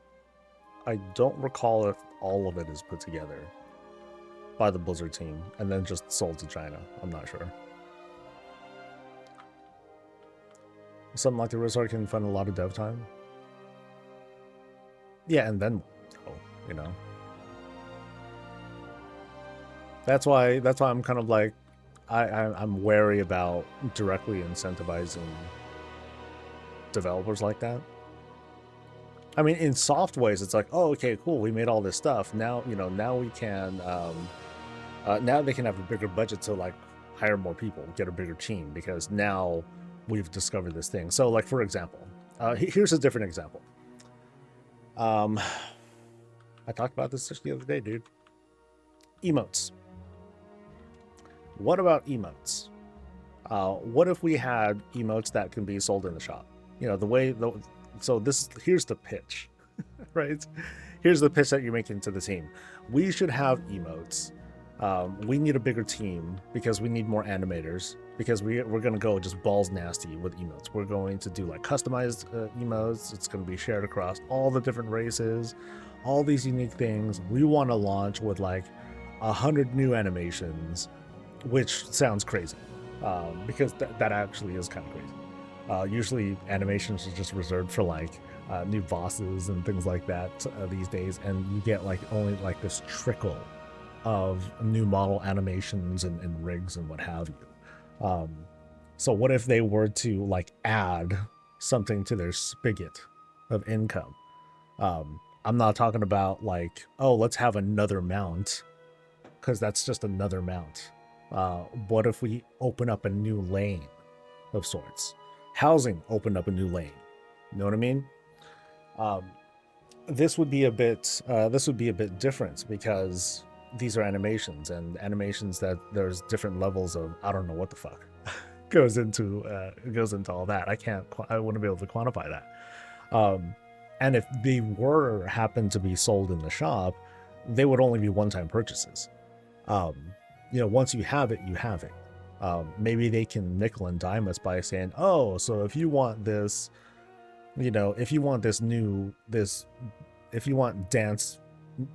ABC dance, it'll apply to this race. But if you want the same kind of dance on a different race, then you got to pay again. You know, maybe they can do something like that. That'd be really fucked up, but that would kind of be where my thinking would go. Not so much, oh, let's incentivize the devs with giving them money based on, you know, the stuff that they put out. Let's propose like a whole new avenue of things, because it's not just for devs. It's a brand new thing for players too, and to me that's exciting. With each one, how many windows do you get? One guaranteed window.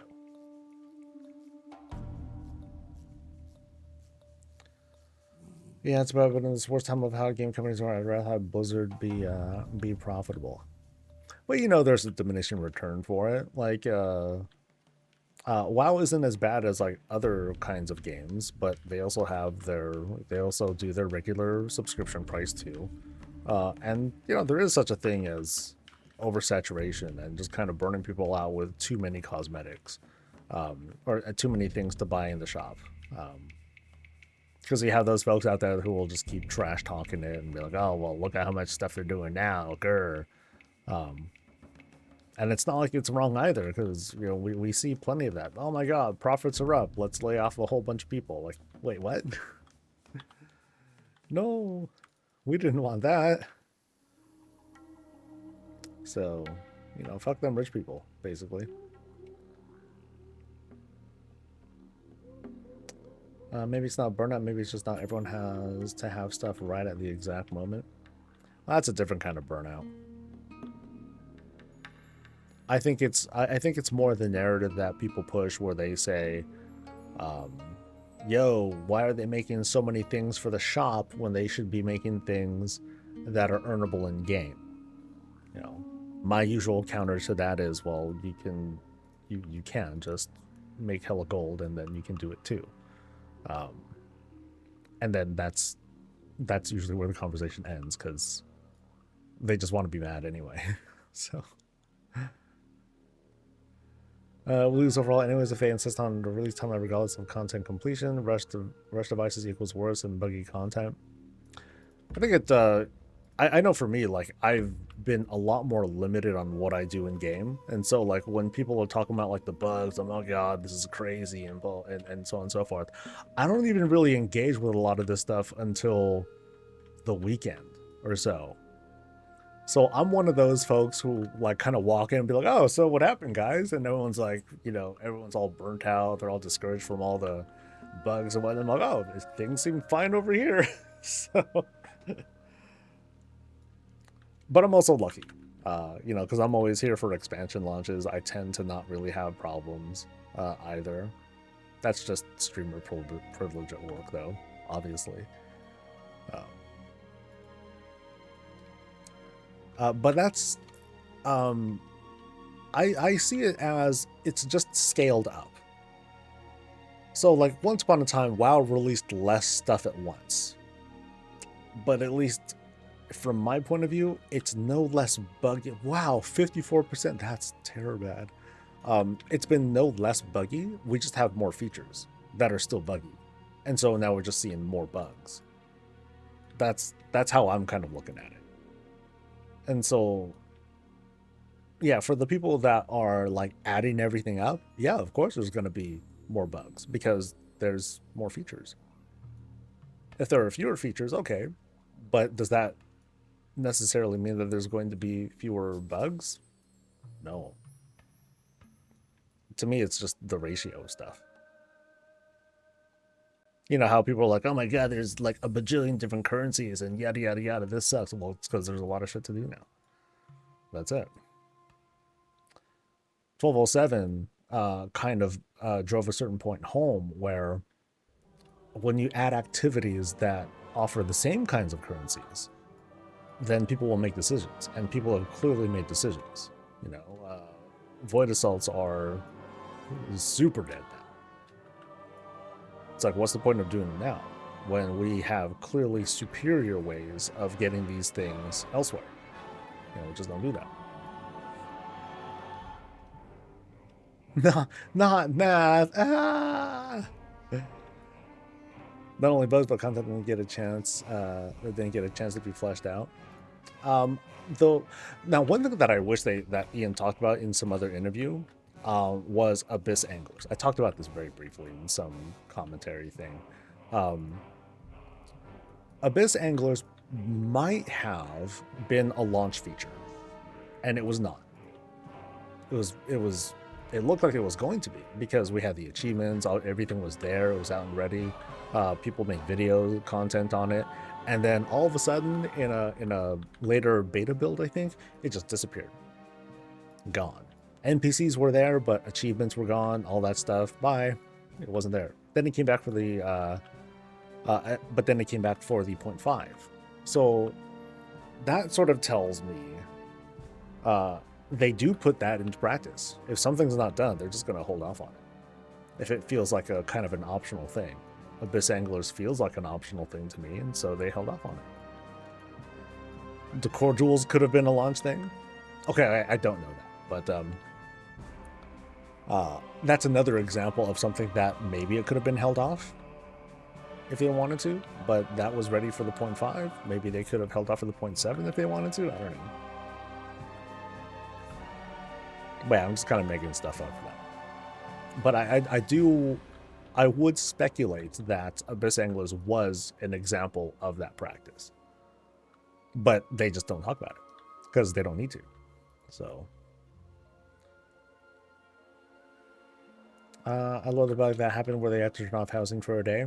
So that's another example. You know, when they do their checks and they find out, oh, okay, this will totally like ruin everything. So the lesson learned there is it's much closer in line to what my old work used to be. Uh, don't do last minute fixes. You're gonna regret it. You do last minute fixes, there's a very high likelihood that you're going to introduce something else that isn't going to be detected, and things are going to happen. Um, part of what I used to do is test day zero patches. You know, like when a game comes out that has online capability, but before you start playing, you have to download some patch right away.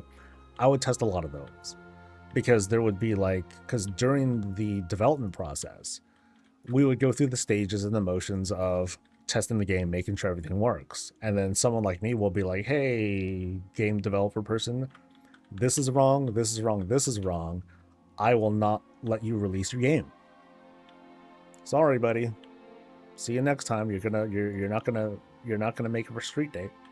And so the developer then gets into conversations with stakeholders at Sony and wherever, where they're going to be like, no, we got to hit street date. We're printing discs, printing discs. You know, we're doing all that stuff.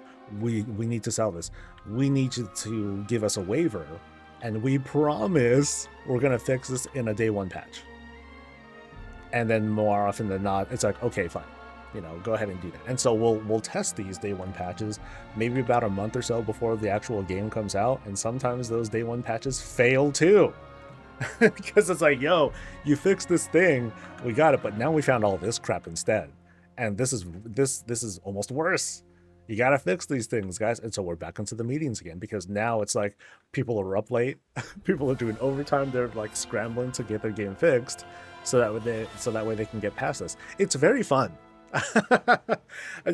Mostly because I was only doing like the reporting of that sort of stuff. I wasn't actually developing and all that. So for me, it was fun. I'm like, oh, this is cool. It's cool seeing how the sausage gets made and seeing all the panic and everything. But that's a reality that happens. And so here with Blizzard, it's all in-house. They're not relying on a outside company to help out with this. They have to very quickly test out a 20-year-old game with every patch. It's like, yeah, good luck. And with every patch, obviously the game gets bigger. It's not like parts of the game disappear. Like the scale always just keeps going up and up and up. So, you know, the whole spaghetti code thing, that's very real. It's a shitty reality that they gotta face, but that's what happens. You know, some people are like, oh, I can't believe this is happening with a 20-year-old game. Oh, you bet this is going to happen with a 20-year-old game. Like, seriously, like, how many other 21-year-old games do you know that are out there still running the same way? Boo. Anyway.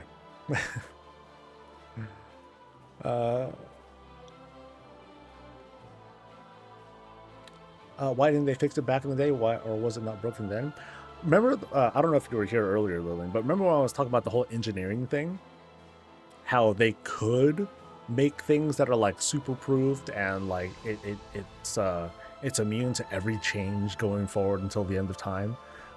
That's just not how it works with game dev, especially with game dev, especially with WoW.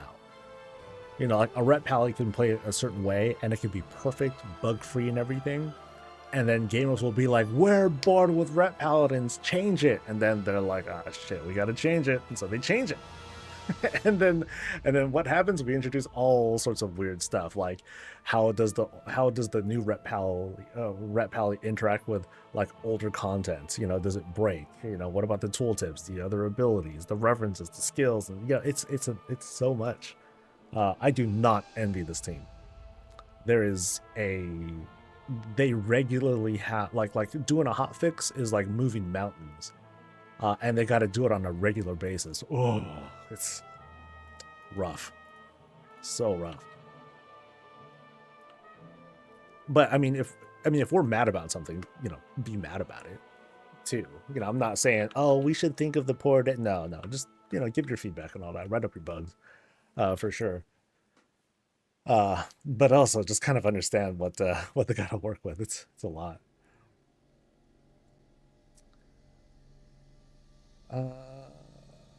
Bug fixing is like finding a needle in the haystack. It's like finding a needle in a needle stack. It's pretty nuts.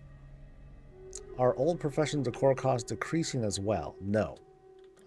Current decor costs with lumber are going down.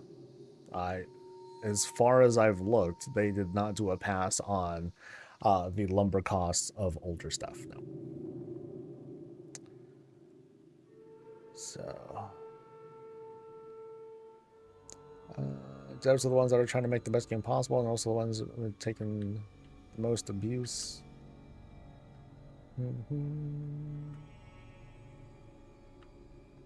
Yeah, but that's why you don't fix bugs when everything is working. It's kind of weird like that, huh?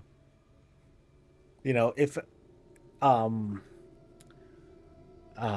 it'd be fun if everyone can do like a little perspective check on like how QA works and all that. It's very fascinating on how you can see bugs that exist and they're game breaking. They can be game breaking, but they're also like so niche and hard to discover that it's like, we can just put it off, or we'll just deal with it. We're just not going to fix it. You know, I might find something that's going to be like, you know, if you let this bug go, guys, someone can kind of like beat the game by just kind of glitching their way through, and then they hit the end, and then they might be like, it's fine. We're too late in the timeline, man. We're not going to fix that. If it happens, we'll deal with it. And that is, while I can't remember who it was, that's happened. It's only in the case of like, hey, this game breaking bug, it'll actually delete saves. That's like a no-no. You know, so no matter, there's no way around that. If you risk compromising data, then yeah, you gotta fix that. Forget the world itself. I'm just balancing character play is so complicated. I admire them for even getting it close. I mean, again, though, you know, this isn't me trying to say, you know, shut up and just enjoy what we have. You know, keep writing bugs, giving feedback, and all that stuff. But there's just like a lot of vitriol going out there, and I don't entirely blame. It's not just a Blizzard thing; it's a cultural thing. It's not just a US thing. It's just an internet thing. It sucks, and you know, not something I'm fond of, and that's why I just do housing shit. Yeah, all joy, baby.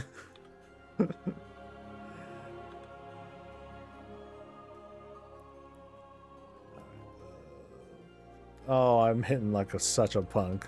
I should have waited a little bit. 56. Awful waffle, man. You know, how many of these windows do I have?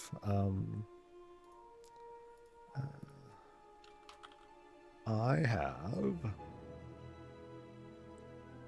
It's not counting correctly. Excellent. Well, I don't know. But I know I'm not at 10. I'm kind of up there, but I'm not at 10 yet.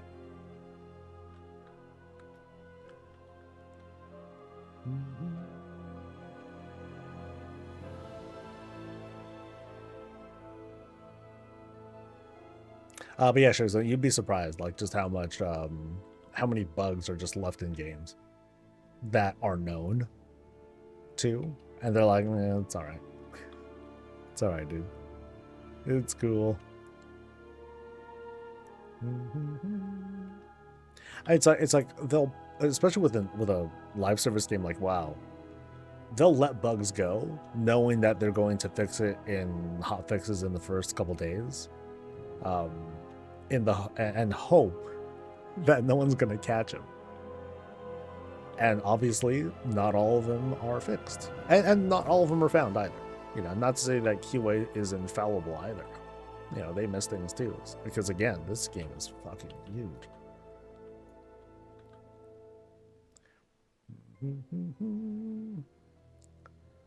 Oh, yes, please die.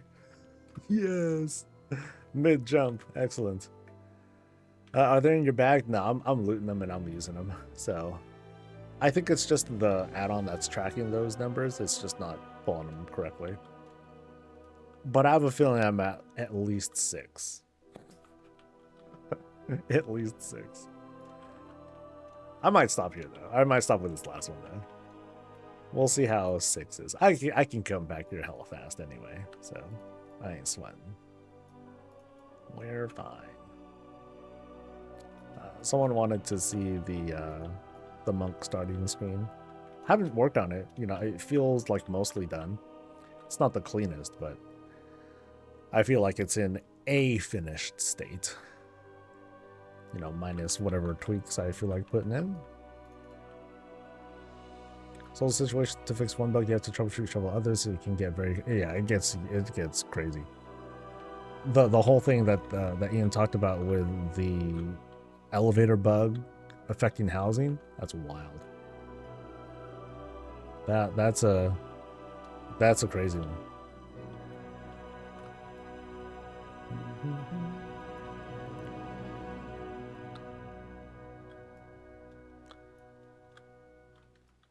All right.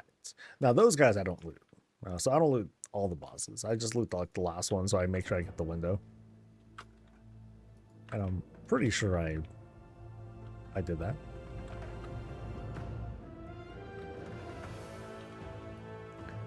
Yeah, yeah. As soon as you use it, they'll go right into your housing inventory, but you still need to use it.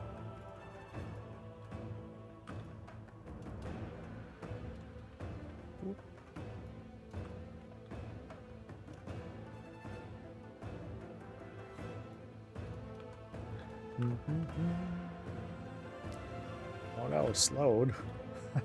Oh no, it keeps me slow. Okay, I'll just kill these guys. Being stunned. Yeah, I think I was stunned one time. That was embarrassing.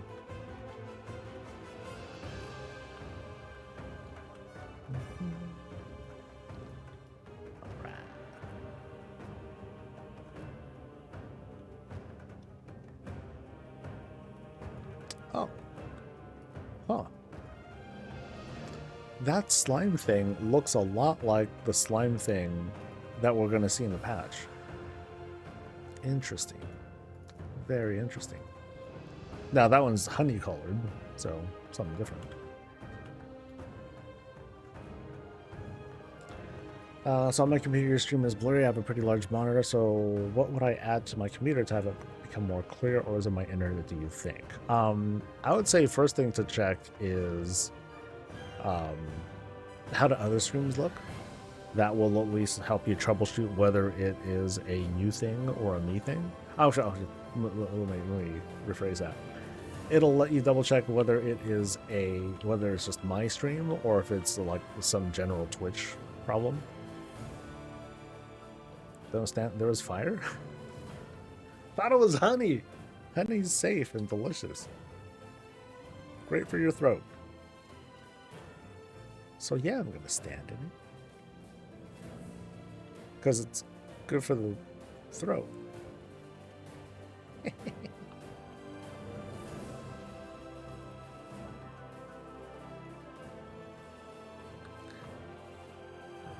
All right, so I told myself this is gonna be the last one, but I know I didn't intend. I've been very sluggish.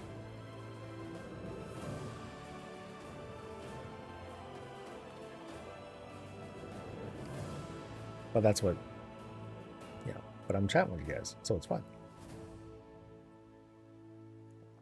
When you're chatting, yeah, you can stand anything. So the other day, or the other week, when I was playing as my, as a hunter, pretty undergeared hunter, here we are on like heroic stuff, I'm like, oh. I was surprised I didn't die as much as I thought. I think that's mostly the raid leading me. Because I kind of have to sort of know everything that's going on. I won't know like the timing of everything, and I don't know how to do damage, but I'll know how to not die most of the time. You can't read the game info. Stream looks fun on my end. Oh, wait. I thought it was speed. Oh, I only looted them. Okay. Because I don't have new openables on. That's why. Okay.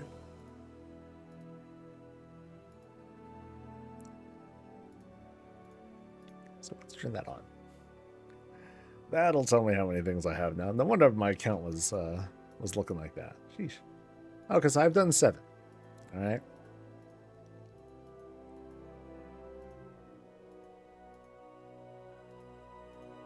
Cool. Now let's skedaddle. We'll head back to the house. We'll put these up, and we'll see how happy I am with this. 7 windows. That's pretty good. I think that'll help a lot. I mostly just want to cover like the rest of like the lower horizon, and then the rest can just be like, okay, these are just like the clouds and stuff. I'll be cool with that. One thing I should get more in. One thing I should increase my comprehension on are the kinds of smoke effects that are available. There are many. There are many different variations, smoke textures, intensity, and all that. I should look into those more. Yeah, I should look into that a lot more. That could be fun. It'll be a fun project. All right, see you off to the studio. Where is the studio? This way.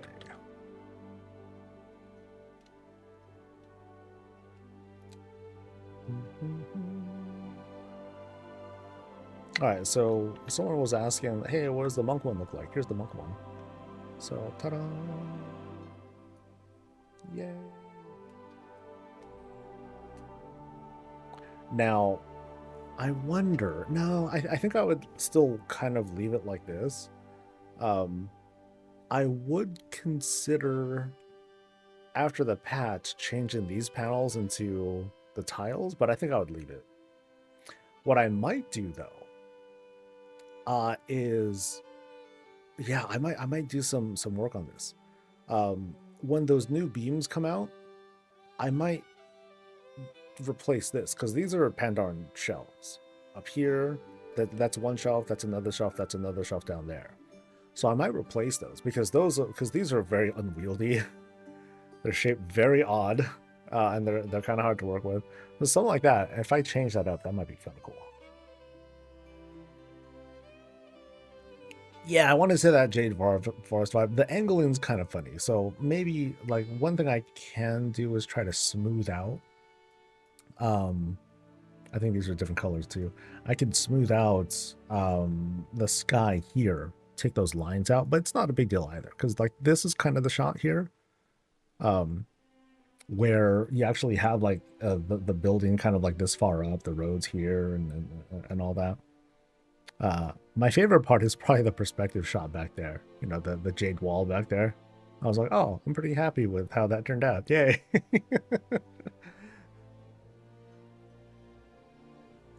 I'm just watching it, Goose.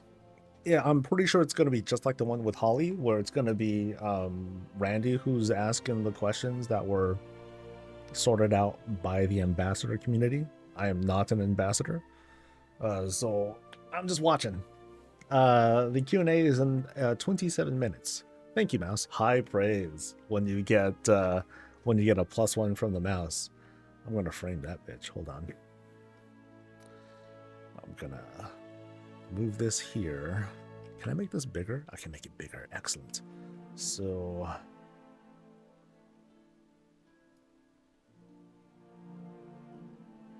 how would I do it? I can do it like this, right? I can save that as a thing.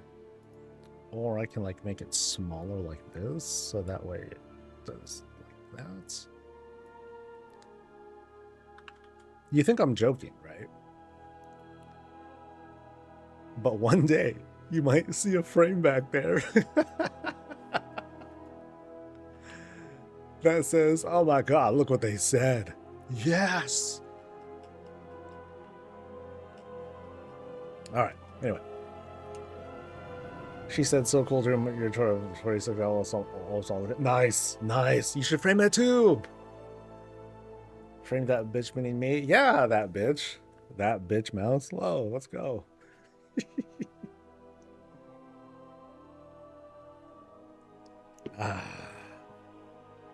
Would it fit anywhere? I don't know. It would have to fit somewhere. It would be really hard to see though. I'd have to like blow that. It'd have to take up like. Okay, you can't really see. It would have to take up like that whole, like all right there, like one long. That's gonna be a weird frame to print. I'd get a send on lobby stuff, but you know what that would do though? You know what it would do? It would cause a rivalry. No, it wouldn't. But imagine if like you know, I put that up and then some other creator, I'm just gonna make a person. Some other creator's like, oh my god, look at that. Soul praise building mass. Fuck that bitch. And then, you know, then begins this whole villain arc, right? Where they're like, okay, you know, screw them, man. Like, he saw my house and all he said was nice a bunch of times. Ugh. He didn't even make a story out of mine, man. Oh, this is the word, you know, and so it's... See, I can make up stories out of anything. I really tried. I really tried that. Anyway, so we're working on this guy. We are working on, okay, this chair. All right. Oak tree. Oh, I got 9 on me, dude. It's like I got a free window. That's awesome. Maybe I worked on it. Maybe I farmed one and forgot about it. And so like here I am. That's cool. That's like little Christmas right there. Excellent. Excellent, excellent, excellent. So that's gonna, so I've been wanting to like fill out spots on the side here just to make it feel more complete. You can see like here that like feels really empty, so I've been wanting to definitely do something about that.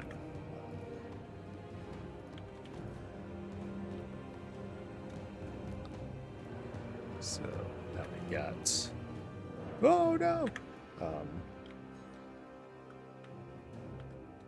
beep. Oh wait, move, buddy. There we go.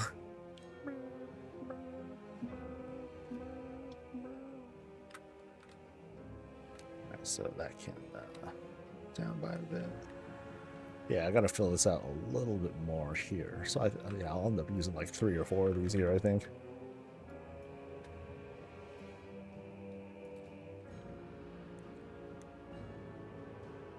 Building mouse prism has over here. Oh yeah.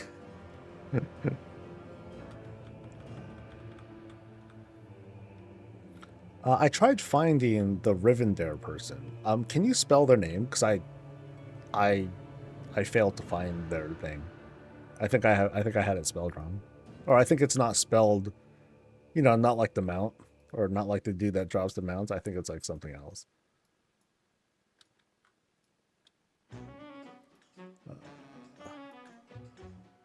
Because the other day I was on GP at Home's place, and I think they mentioned him. I'm like, oh, okay, cool. I totally forgot. I totally don't remember the name, but I've been wanting to at least see what the style is. Wait, I was supposed to go to the right. Shit.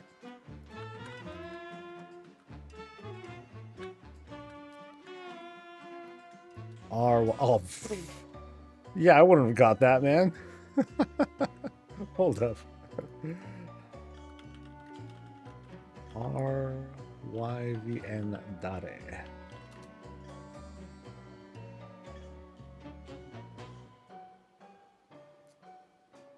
So it is this dude, right? Home visits, crazy. Okay, cool. So, all right. Yay. Oh shit. I was messing with this one. Kaisha knows all. like the housing students I drop by, like I'll see like all sorts of familiar names. So, you know, it's a small world that we have, but at the same time, very, very passionate. We are so invested. Okay, so now I just want these rounded things to not look as rounded. I mean, I can move them a little bit too, but I also really want to fill up space.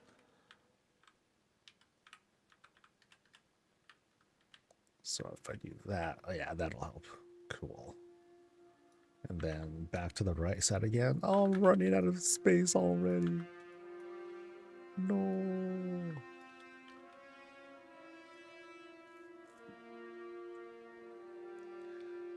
Dollar store Witcher? Wow. That is some self-deprecating. that's a downer. All right, so you know, it's still not very filled out here on the side. Shit.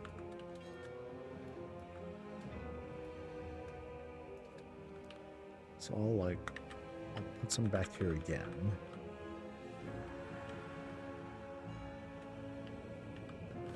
Go further out, maybe? Oh, not that kind of out. Right. And then I think it's the smoke that really like starts interfering. You see how the smoke interferes with the glow? I think it's a cool effect, but it's also kind of bothersome. So, one more time though. One more time. Do. I love these login screen dioramas. Oh yeah, they're fun. Well, okay, I remember seeing the TBC one, but I haven't seen other character select ones. Okay, I think that's good. Yay. Now it is bright, but I know if I darken it, things get weird. So what if I do natural light? How would that sound? Nah, that looks even brighter. Let's go unnatural in this.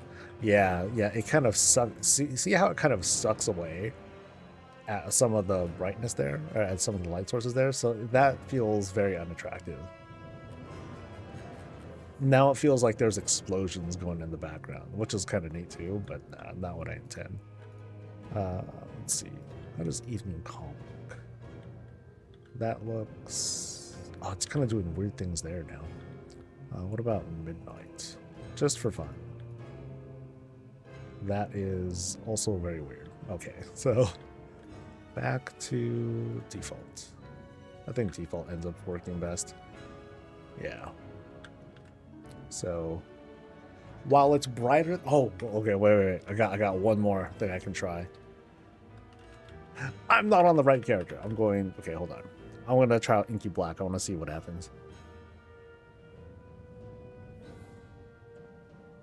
Yeah, this would be where I want to, where I might consider experimenting with the smoke, but here, let me show you. So, I got an orc somewhere around here.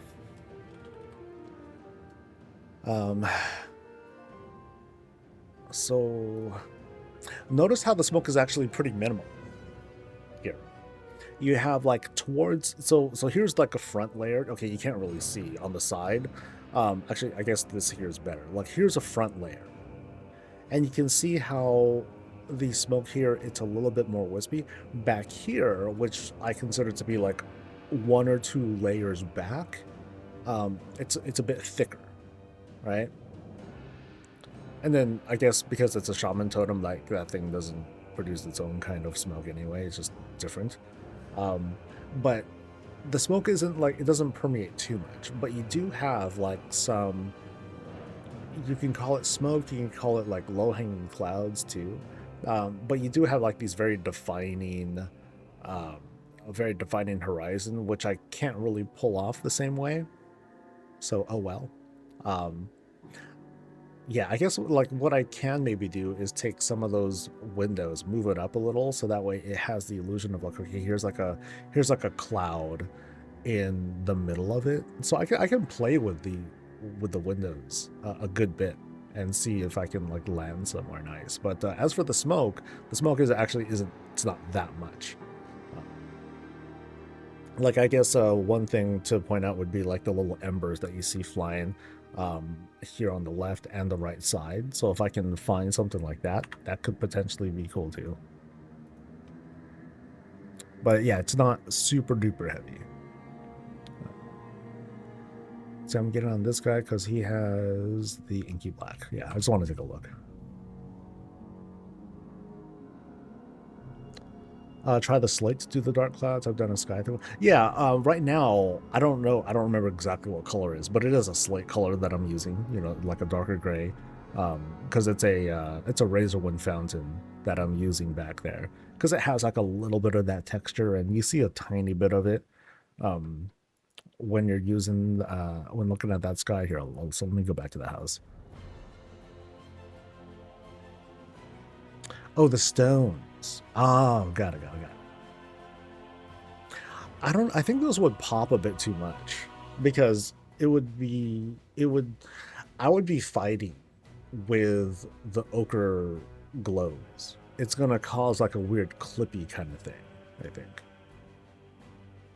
Because I already have to be really sensitive on how I place those windows. It's annoying. So, it kind of makes me wish for the closest thing that could work would be the Herondar lights, but those have a different kind of glow. So here, let me show you.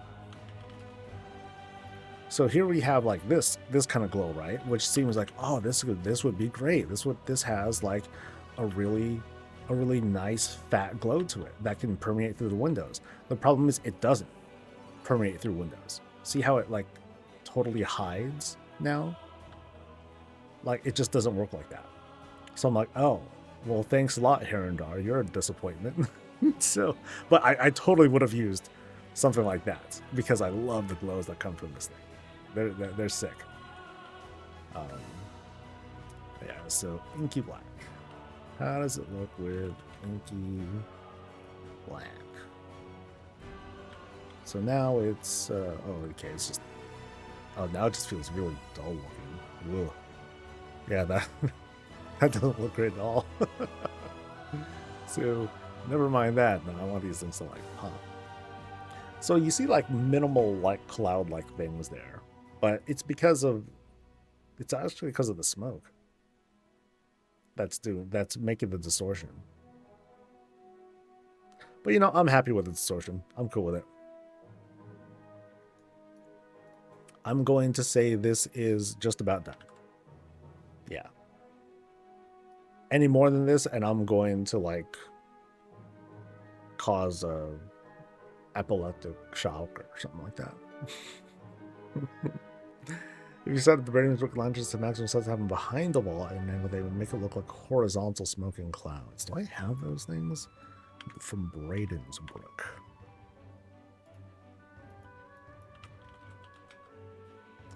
Okay, here's the lantern. So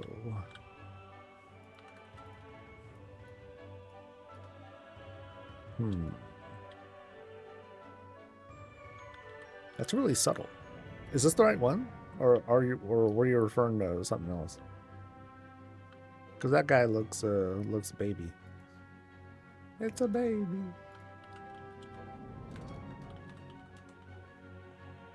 No, those are the two things. Okay. Yeah, a bit subtle though. I would need tons of them. Okay.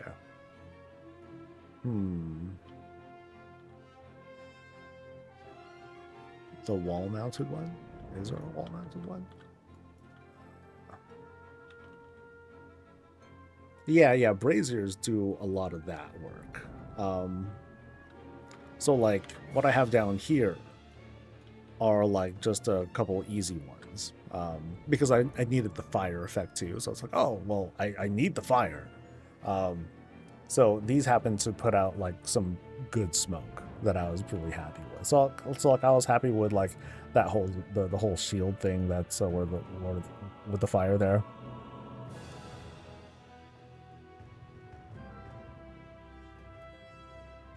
The wall mount is great. Okay, so I guess I just don't have it, right? So, oops.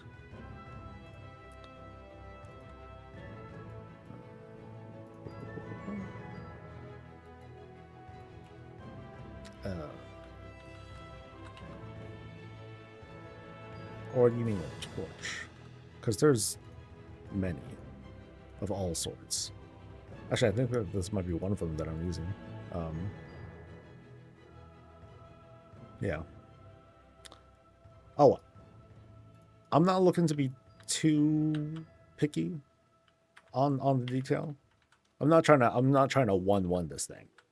I felt pretty happy about like having like a bit of the darkening clouds here. It's just that the sky doesn't. It's hard to do a freaking sky. Oh, it's a smoke lamp. Okay, so let me at least look at this. So this guy. Oh, it's just called smoke lamp. Ah, okay. Very wispy. I'll have to look later and see, like, just how much do I want that to go by. Because remember, these are supposed to be clouds, and then the smoke and embers and all that, that's coming from like those different layers too. So I'll play around with that. But I would say, at least with the lights, at least with the windows, I think we're good. I think we have achieved. Now it's this one. This one's a mess. This Mechagon one. I don't know if I'm gonna go through with it. I might choose a different race instead. I remember when I was thinking about it, I think I was thinking of undead. I was thinking of, it was either undead or dark iron dwarves, something like that. Because like there's some like pretty cool shapes you can start putting together. I think that could be neat. Maybe. Big maybe. Okay, so here's the thing. Okay, good. Okay, so I'm getting sound. So now we can do like a sound check here. Okay, that definitely sounded like it was going through right. I'm gonna turn on some music. So let me know if you can hear it decent.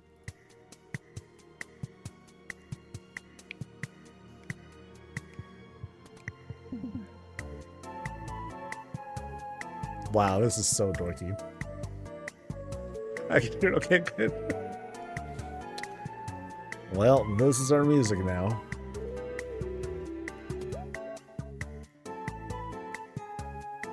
Let's see, how loud is it for you guys? It is. Okay, it's not too loud. But I will definitely turn it up once the Q&A starts, right?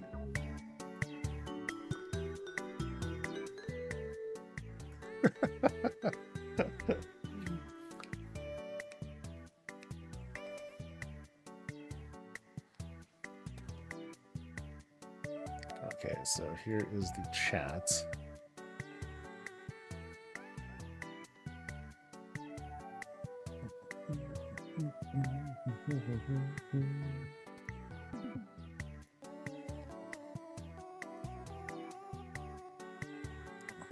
Okay.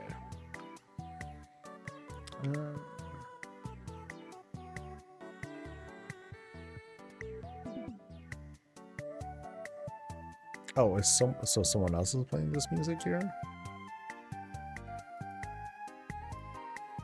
Actually, yeah, how is this music coming out? Yeah. Wait. Who's playing the music?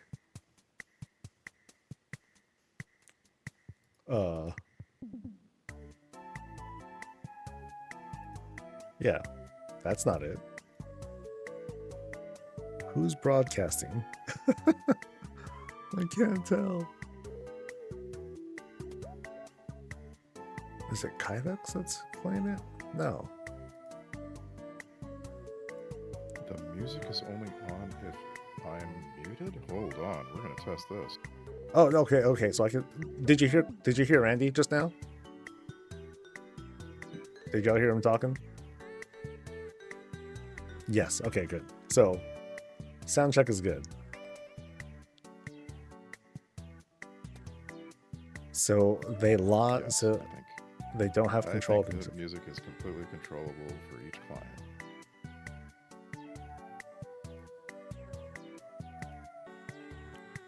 So how do I mute the music?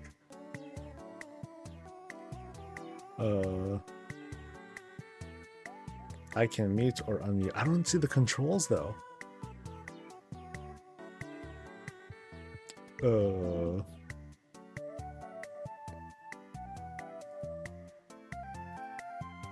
Nope. That's not it. Nope. Nope. Nope. The thing at the bottom. So if I leave, okay, so that's me leaving. Go me. Starts in 5 minutes. Oh, now the music's gone. All right. So we're good. We're good now, right? People always ask me about my microphone, and it's really a cheap USB microphone. Tell Ian to get a cheap USB microphone, please.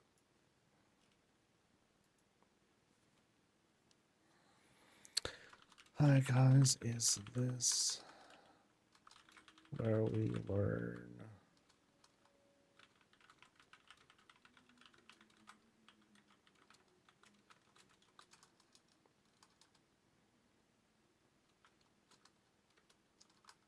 Smiley face. All right, so I'll let that thing go. Yeah, which screen do I want to work on? Undead or Dark Iron Dwarf? Or something else. There's always the possibility of something else. Preferably something easy. Nope. Nope.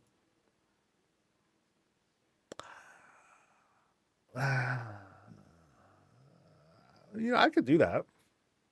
I can do this. That's doable. But I'll think about it. Maybe. Big maybe. Did that one. Nope. Nope. Nope. So here's the Dark Iron one.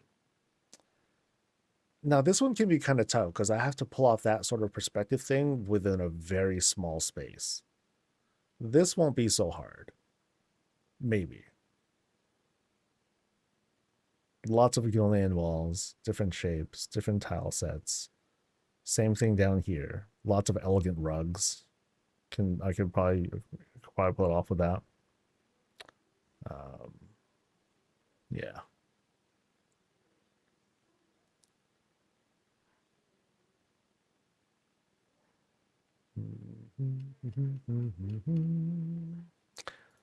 And then nah, no Draenei stuff. You know, this I could probably do too, but I need to get that damn arch. I don't have the arch. What about Void Elves? Oh, I don't know. I don't have a. Can I even make a Void Elf right now? Oh shit! I logged out. Damn it. Curses. Let's try this again. Actually, I'll use the PTR for this. Easier.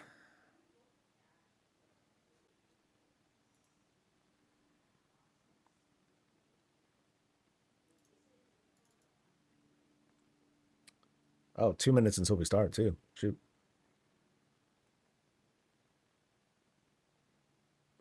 Ooh, can I do just a display? A Discord thing? That's it? What if I can do that?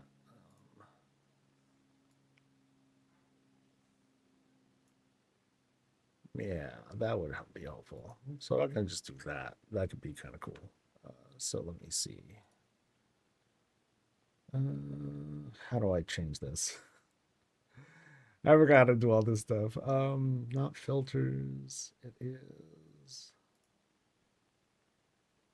thought it was something about. Okay, there it is. So.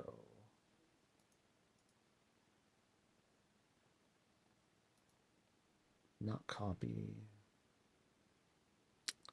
Oh boy. Filters? No, not filters, right?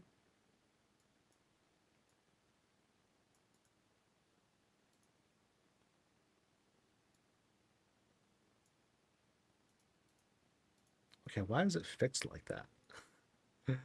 Why can't I change you?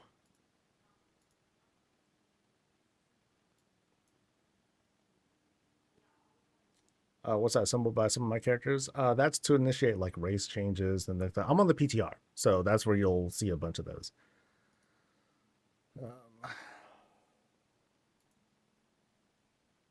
Yeah, how weird. I can't change anything on this.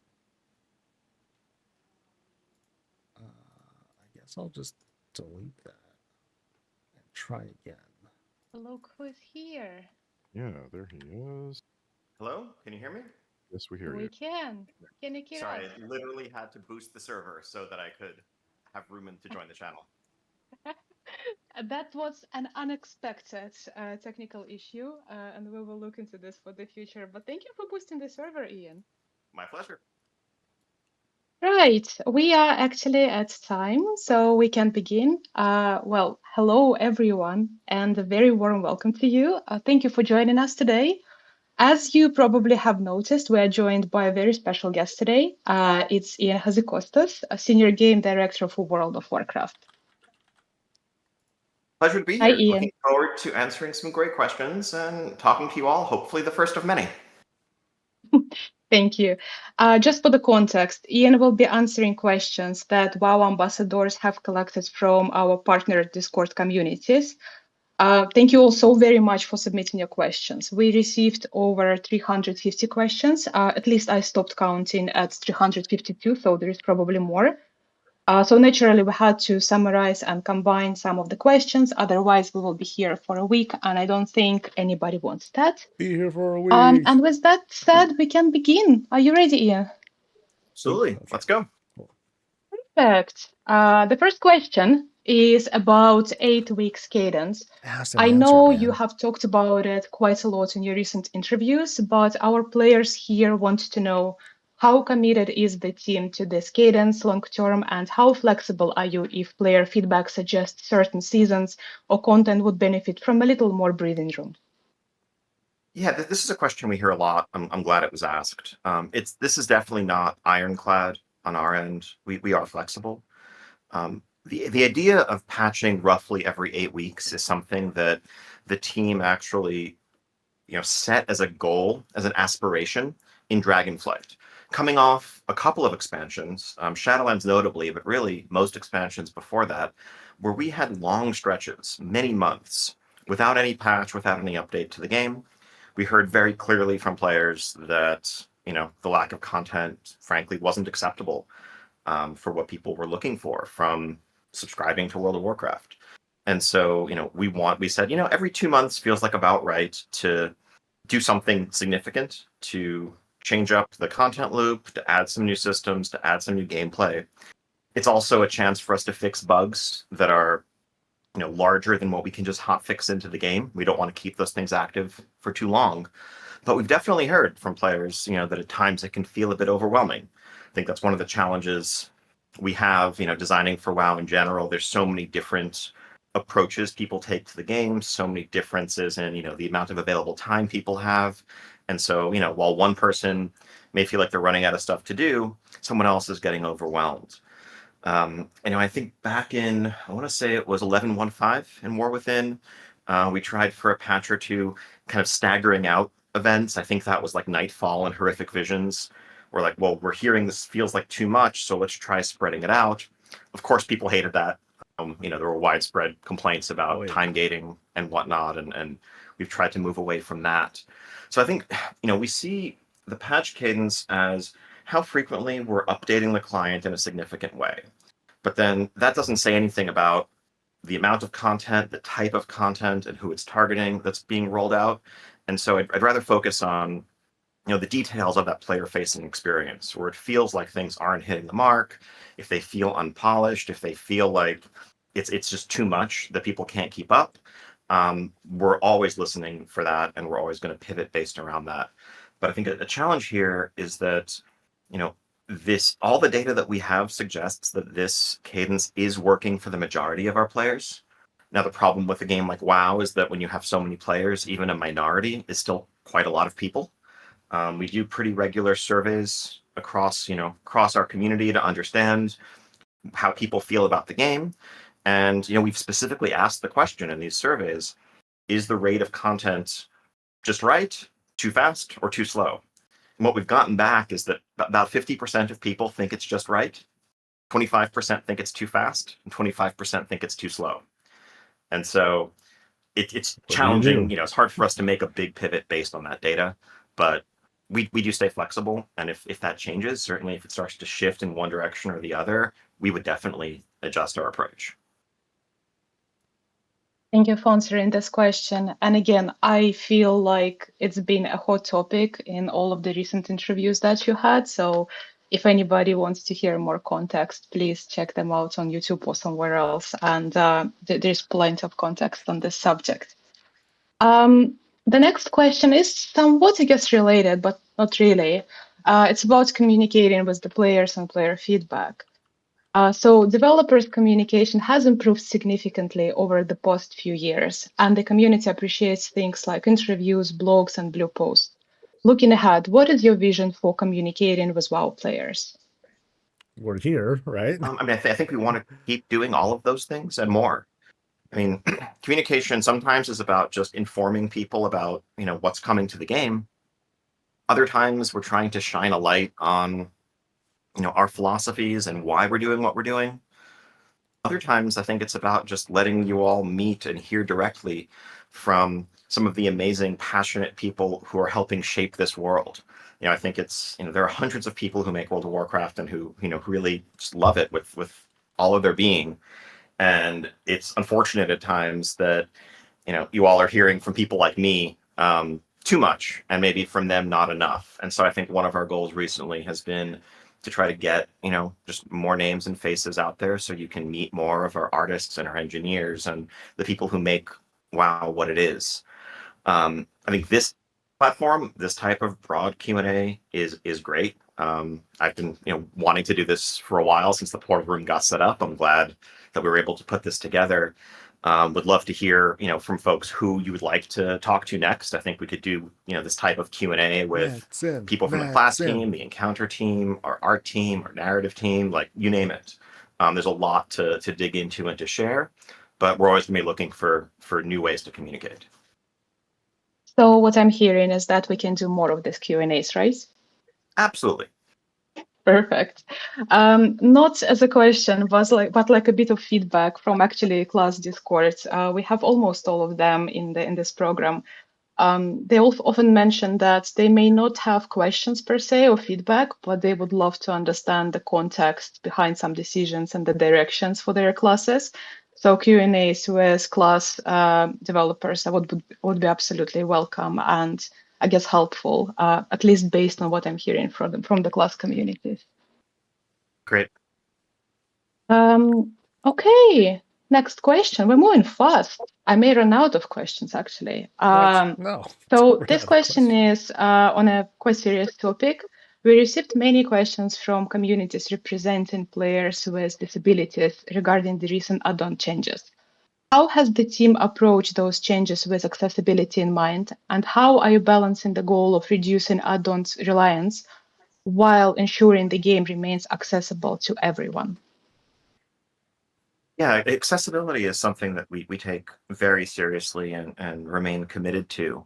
We never want to exclude anyone from Azeroth, and we understand that there's a wide array of tools that people have come up with to, help, connect with the world and navigate it and interact with the content that we create.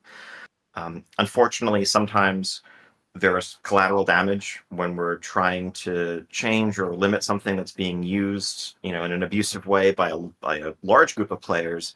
You can have the unintended side effect of also breaking or limiting some of these accessibility tools. And I think, we've taken a couple of approaches there. I think we've been trying to really invest in meaningfully improving the baseline client experience so that, you don't have to download as many add-ons or external tools to help with accessibility challenges. That includes things like the one-button rotation that we added during War Within, a much more robust suite of text-to-speech options built into the client in Midnight, giving baseline access to steady flight from the start so people can, navigate in a way that works for them. And we also have things coming in 12.1, like ping system improvements or adding voiceover narration to things like the login screen or character create, so that when you mouse over elements, you can have assistance with what those are before you get into the game, where add-ons can help pick up some of that. Speaking of add-ons, also 12.1 is improving the add-on API in ways that actually increase security, but also restore to add-ons the ability to associate specific sounds with gaining or losing any buff or debuff by spell ID, which I think should be a big aid to people who are visually impaired and rely on those cues. But there's a lot of depth here. There's a lot to cover. I think Varius have made it clear that there were multiple questions submitted. So I want to make sure that information makes its way to our team, that we understand the nuances of each of them, and that they're all somewhere on our radar or a roadmap, because it's something we're going to keep discussing and keep working on. Thank you, Ian. Would it be helpful if I'll just forward you all of this feedback from specifically communities that are, talking to people with disabilities and so on? Please do, yes. Well, you should expect an email from me then. And thank you for that. Next question is about guilds. Guilds are a prominent and important part of World of Warcraft, but many of the underlying systems haven't evolved for a long time. What is your long-term vision for guilds and communities? Should players expect improvements to guild tools, cross-faction functionality, community management? I feel like it's a wish list. Guild identity and other social systems. Yeah, I mean, guilds are the social backbone of WoW, right? And that's been the case since day one. I'm looking forward to BlizzCon in a couple of months, where I know, a lot of guilds will be meeting up in person for the first time, and people will be flying across the country or across the world in some cases to meet up and put, faces to the names and voices that they've been playing with for years. And that's something that we know is essential for us to support as best we can. I think an area of upcoming focus is definitely guild finding, both, just helping guilds find players and helping players find guilds who are like-minded in their approach to the game, looking to play on similar schedules and do certain sorts of content. There's millions of people out there, and we want to make it easier to connect with each other and to find the guild that's right for you. When it comes to maintaining guilds and managing them, I'm really excited about the Discord integration as we sit here on Discord. That's coming in 12.1. Initially, that's just it's chat channel integration, which should be a great convenience. But we're really excited about the partnership, because that, I think, is just the beginning, and there's so much more that we could do there. Recognizing that these days, the large majority of our players, certainly the large majority of organized guilds, are using Discord, rather than, try to duplicate functionality that already is working for you guys. I'd rather understand how we could better integrate, those experiences. And I look forward to hearing, from people here, but also from the community broadly, what other sorts of features would make it easier for you if you're someone who runs a guild and is trying to grow or build a community. Whether that's in-game functions or Discord integrations, it's something we want to keep working towards.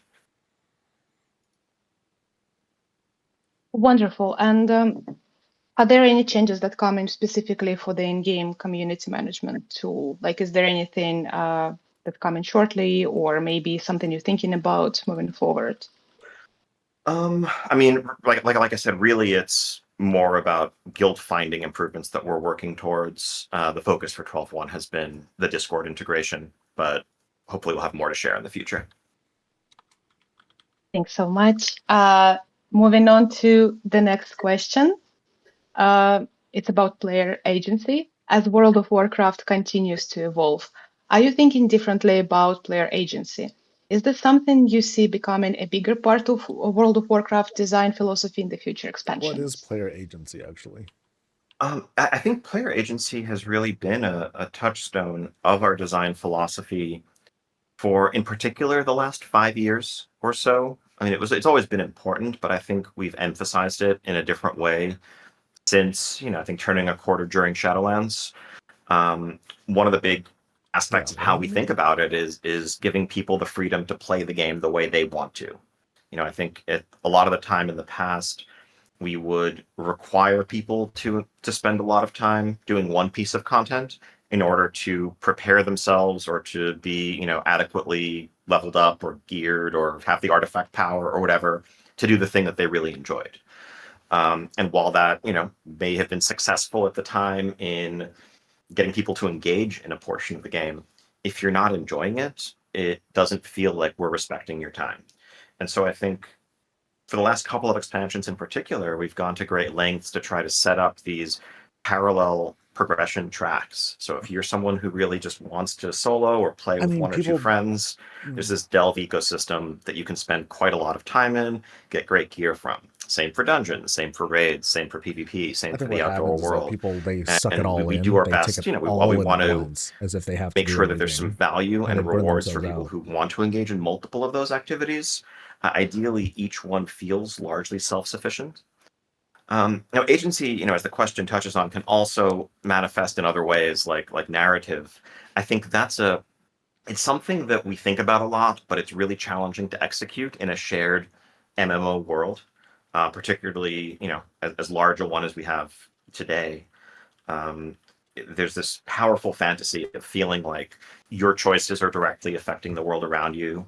But it is very hard to actually deliver on that fantasy for millions of people simultaneously. We do try narratively to where we can look have custom text or have NPCs react to you, or some quests play out slightly differently in some cases based on choices you've made in the past. But at the end of the day, the fact remains that we're all going to have to go into the same raid and fight the same bosses and complete the same, top level quests and see the same cinematics. And so at least as WoW stands today, that's a limiting factor. We'd love to find more ways of building systems and content that let individual choices matter more. But we don't have anything to announce there just yet. But I think it remains a big part of what we aspire to, and that core fantasy of what really immersing yourself in an online world could be or should be. I think not as an employee, but as a player, I'm quite fortunate to speak to quite a lot of WoW players on a daily basis. And I think you're totally right when you mentioned just the sheer amount of possibilities in WoW, because often I speak to people and I'm like, are we playing the same game? And also, personally, I honestly judge people based on if they kept the gift of endos or not. It's very important. We cannot be friends if you removed it. Anyways, next question. It's kind of along the same lines. Many communities have asked about the future of Azeroth as a living world. From revamping older zones and keeping legacy content relevant, to revisiting races like Setrak and continuing storylines beyond a single expansion. What is your philosophy on returning to older parts of the world? I mean, I think we are very excited to do it and want to keep doing it, but also do it in balance with going to new places and telling brand new stories. One of the things that's most exciting for me about Midnight is the chance to return to the Blood Elf lands, to Silvermoon, to Eversong, to all the rest of it, but also seeing how players have embraced that. I think I'll confess that in the run up to announcing Midnight last year and really getting into the details of it, we were a bit anxious about how it would be received, to have an expansion that was at least half of it set in locations that we'd already been to in the past. I could easily have imagined players saying, oh, this is just a bunch of rehashed content. We wanted something new. They're, lazy Blizzard once again, reusing some old stuff. But I think people were genuinely really excited to see Silvermoon reimagined in all of its glory, and to see what is happening in Eversong, 20 years later.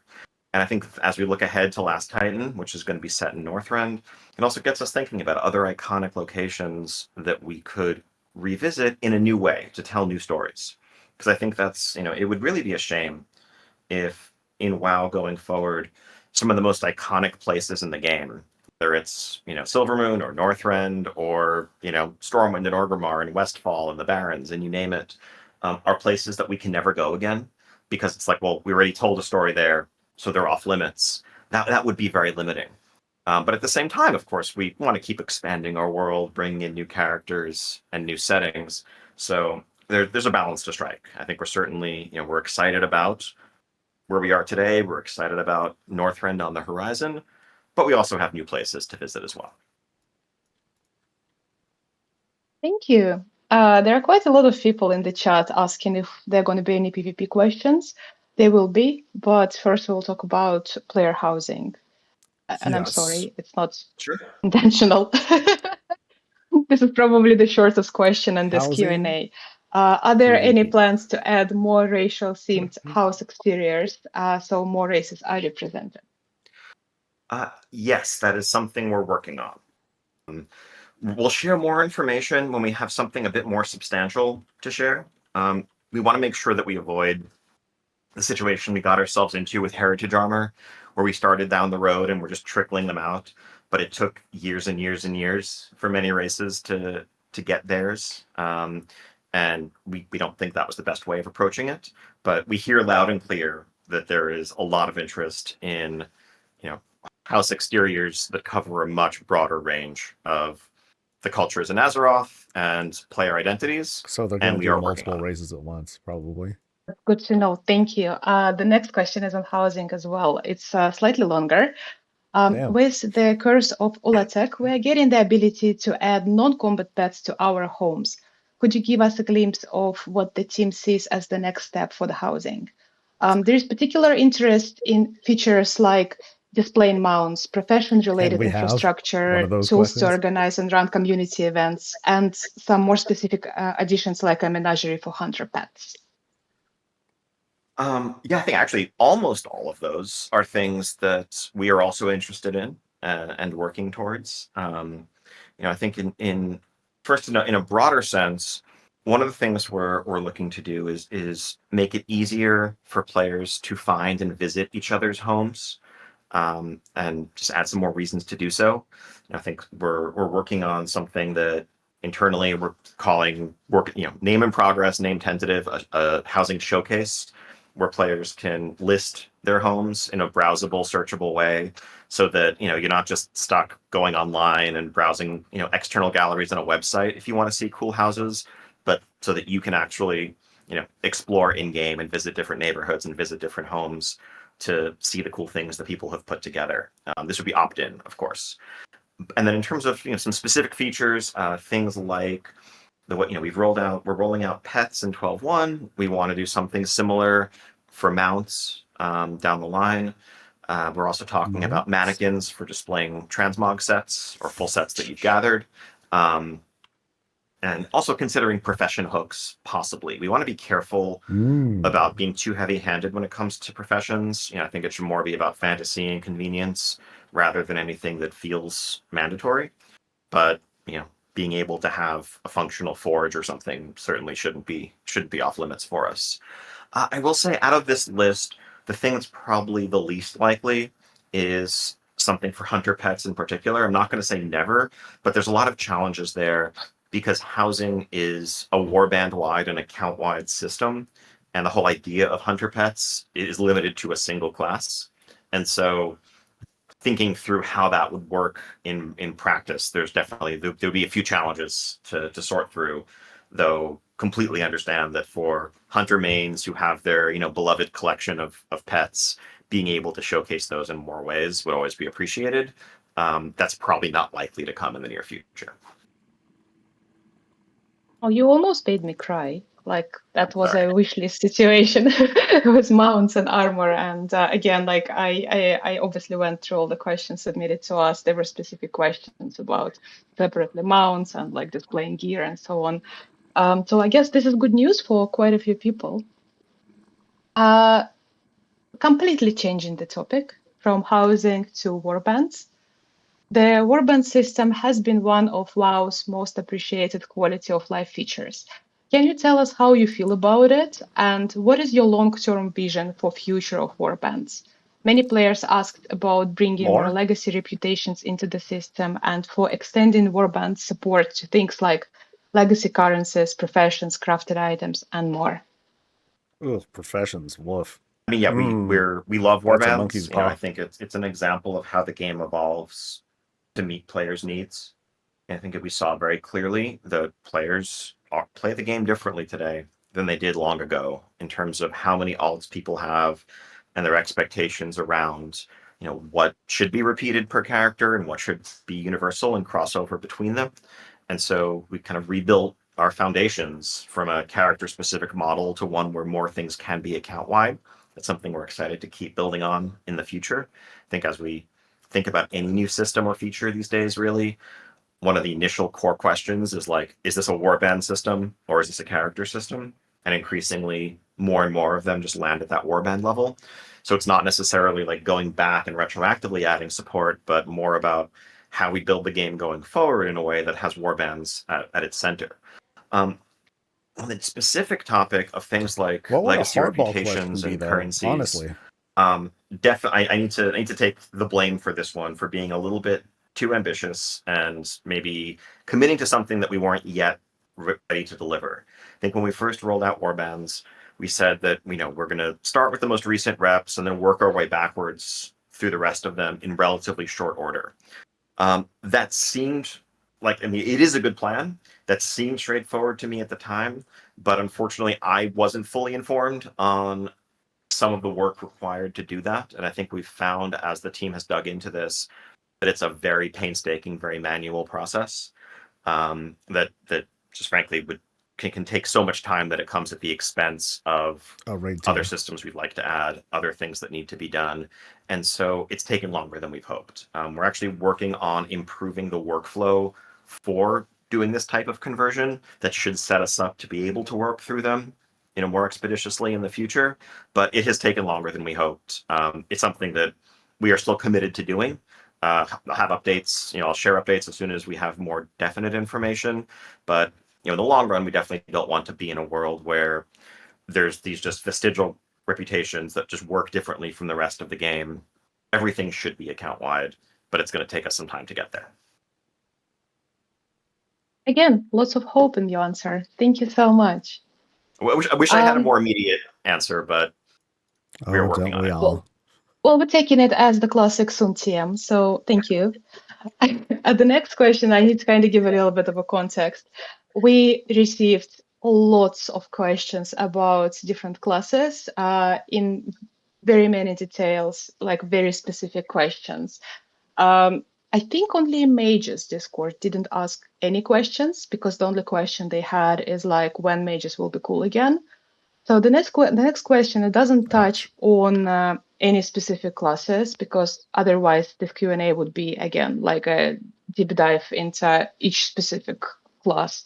So it's kind of like an overall the overall sentiment that we got from the class Discord for this Q&A. So the question is, looking beyond individual tuning and balance changes, what is your long-term philosophy for class design? How do you decide when a class needs a full redesign versus incremental updates? And how do you balance class identity, specs, uniqueness, player feedback, and overall game balance as World of Warcraft continues to evolve? Well, first off, I need to answer the Mage Discord question. And on that, I just have to ask, like, do you guys even read Reddit? Because I thought it's pretty widely understood that everyone who works at Blizzard plays mages, and they've never not been cool, and they're always going to continue to be obviously the best class because we all play them, and that's how it works. Pretty true. But on a more serious note, working on the broader topic of class design, I think a full redesign in the sense of like really overhauling how a spec or a class plays is quite rare. That's something that would generally fall in an expansion, and it comes in when that happens. It comes in response to what feels like widespread feedback from people who love a particular class or spec that some core element of it isn't working. It either isn't meeting their fantasy, it's mechanically awkward, or in working to address balance concerns over time, the team has continually run into issues that just aren't fixable with numbers tweaks, whether it's like an underlying scaling issue or something with single target versus multi-target damage, where if you adjust one, the other one ends up out of whack, and something fundamental needs to be changed there.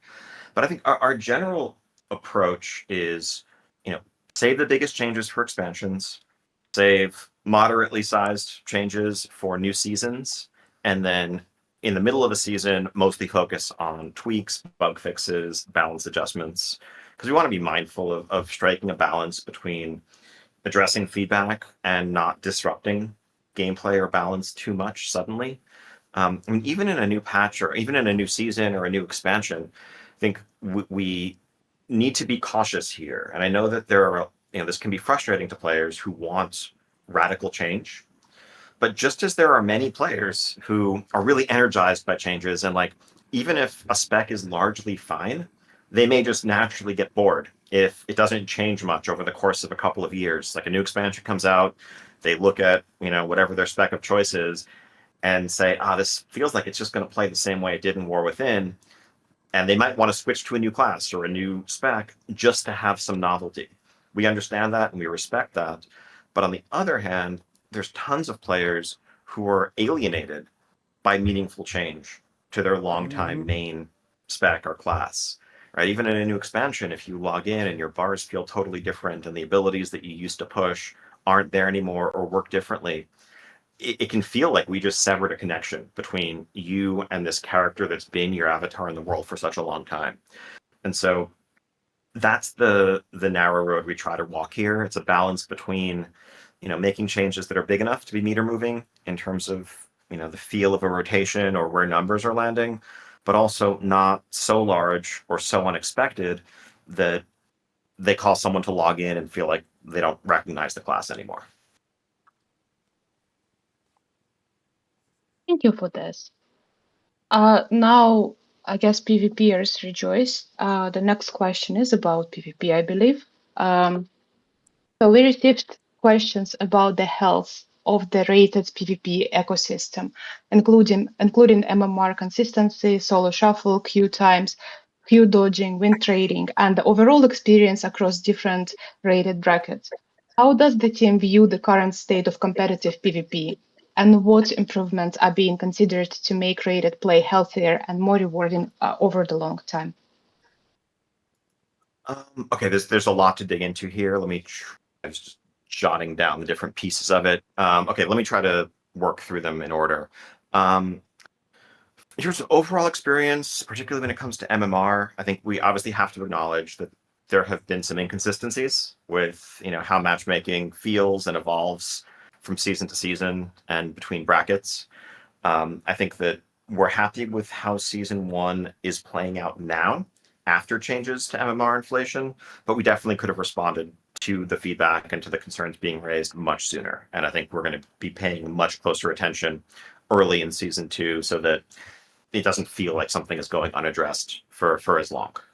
On queue times for solo shuffle, I think this is an eternal challenge for every PvP game that has any kind of different roles.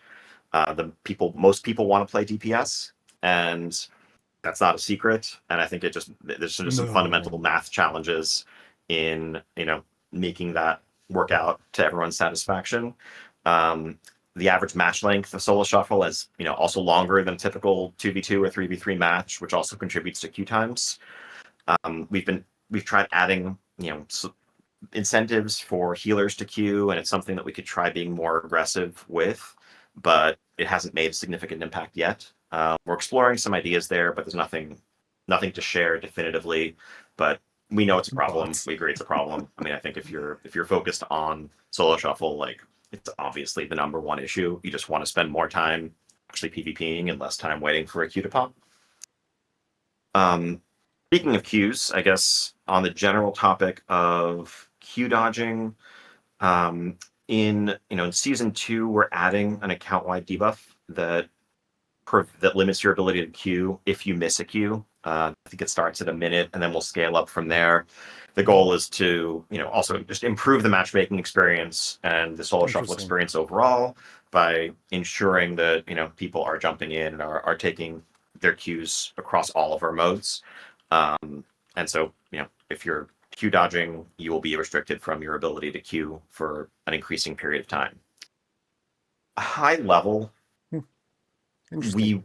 we want to serve our PvP community better, but we also need to grow the PvP community in order to justify that, frankly.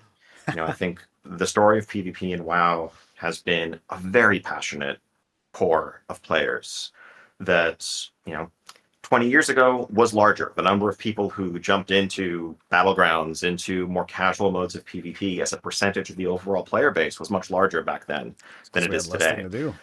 Today, PvP in particularly in rated forms can feel very intimidating and can feel hard to get into in terms of the knowledge gap, the gear gap. There's a lot of barriers to entry, and so our focus, with things like training grounds, has been trying to get new people into PvP, trying to build that foundation, like the bottom of the pyramid, so that we can make the whole thing higher and stronger. That's not going to be a process that happens overnight. And I recognize that for players that are, focused primarily on that high end of the competitive ecosystem, it can sometimes feel like we're not doing enough. But in the long run, I think for PvP to get the support that we want to give it, we all need to work together to grow that community. And so I think, as we discuss this further, as we get feedback from the community, I'd love, to hear ideas and to think together about not just what we can do today to make PvP better for, the gladiator level player, but what we can do to make it easier for people who haven't PvP'd seriously in WoW, but love PvP in other games to get into WoW's PvP. Just leave war mode on everywhere. Finally, I guess One note for for that existing core, we definitely agree that we're a bit overdue for PvP talent updates. So that's something the team is working on. Not going to be in place right at the start of season 2, but we're hoping to have some information shortly after that. Ian, that was a very loaded answer, but I think the question was equally loaded. Thank you so much for taking time. Next question is on PvP as well. How do you view the current pacing of seasonal PvP rewards? Some players feel that earning rewards such as the seasonal mount, vicious saddles, legend strategist, gladiator, and medic achievements take considerably longer than progressing through the seasonal PvE content combined. So there is like this disbalance that exists. Overall, I would say we are happy with the pacing and it's deliberate. We're definitely discussing restructuring and improving visibility into how the rewards are required and displayed. I think, something like how renown tracks work could be repurposed to create a clearer season journey of sorts that people can progress through and understand exactly what milestones they're going to achieve and what they're going to get for reaching each of them. But in terms of what goes into earning, these titles or mounts and so forth, the nature of PvP is about rewarding continued success. It's about proving that you can play at a certain rating or at a certain level through continued success at that level. And so, I think throughout the years over the course of WoW's history, that's generally where we've how we've positioned our rewards. I think that when we've had exceptions to that, we've actually gotten negative feedback that it felt, to players who were dedicated to PvP, that it could be too easy for someone to play a bit and then park at a certain rating and get rewards without being active, or come in at the last minute and, snipe and grab rewards without, again, having really engaged in the season as a whole. So, I think we want to be more agile in terms of things like MMR adjustments that make sure that the titles feel reasonably attainable to their intended audience. But the nature of PvP is about continued participation, and that's what success is defined as there. Unlike, in a raid, let's say, where success is just killing the boss once, and once you kill it, you get the achievement, and you can kind of tick that off. PvP just has a different structure to it. Okay, thank you. Well, that's all for PvP questions. Actually, the next one is coming from a selection of collectors in our community. Collector's Bounty seems to be incredibly popular. What is your long-term vision for keeping legacy content relevant for collectors? Should players expect Collector's Bounty to become a recurring event, or maybe there will be more remix experiences or other initiatives that encourage revisiting older content and earning legacy collectibles? So I think Collector's Bounty is very likely, I would say, basically certain to return eventually, but it's something we want to use very sparingly. It should feel special and impactful when it's active, but at the same time, if it comes around too often, then it would start. We know it would start to feel like it's almost silly to even bother trying to farm for things when Collector's Bounty isn't active. Yep. And that's, I think that would be counterproductive. And similarly, we don't want to water down its impact. So it's like, okay, we can run it more often, but now it's balanced and it just only feels like a small adjustment. When it's around, it should feel really tangibly different. And so keeping that balance requires that it be rare, but it'll come back. Stay tuned. And I think similarly, we're definitely going to keep doing more remix experiences. It's both, it's a great opportunity to get to experience an expansion and its story and its content in a way that feels better paced and relevant, like obviously massively accelerated over when it was originally the current expansion, but still different and meatier than just trying to go back at max level and play through the content when you can solo everything. It's also a great way to get rewards you missed out on and a bunch of new ones. I think when we think though about legacy content and collectors, we also want to be careful that we don't go too far in making players feel like they can never be done with something.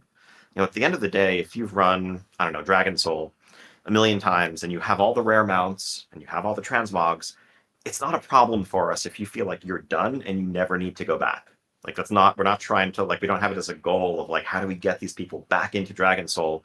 And so that's a reason why, for example, when we layered in a bunch of housing decor, and we're continuing to do so, tied to all the old expansion content, we generally didn't add these to drop tables of legacy raids and dungeons. We might have them on drop tables in content going forward because that's all new.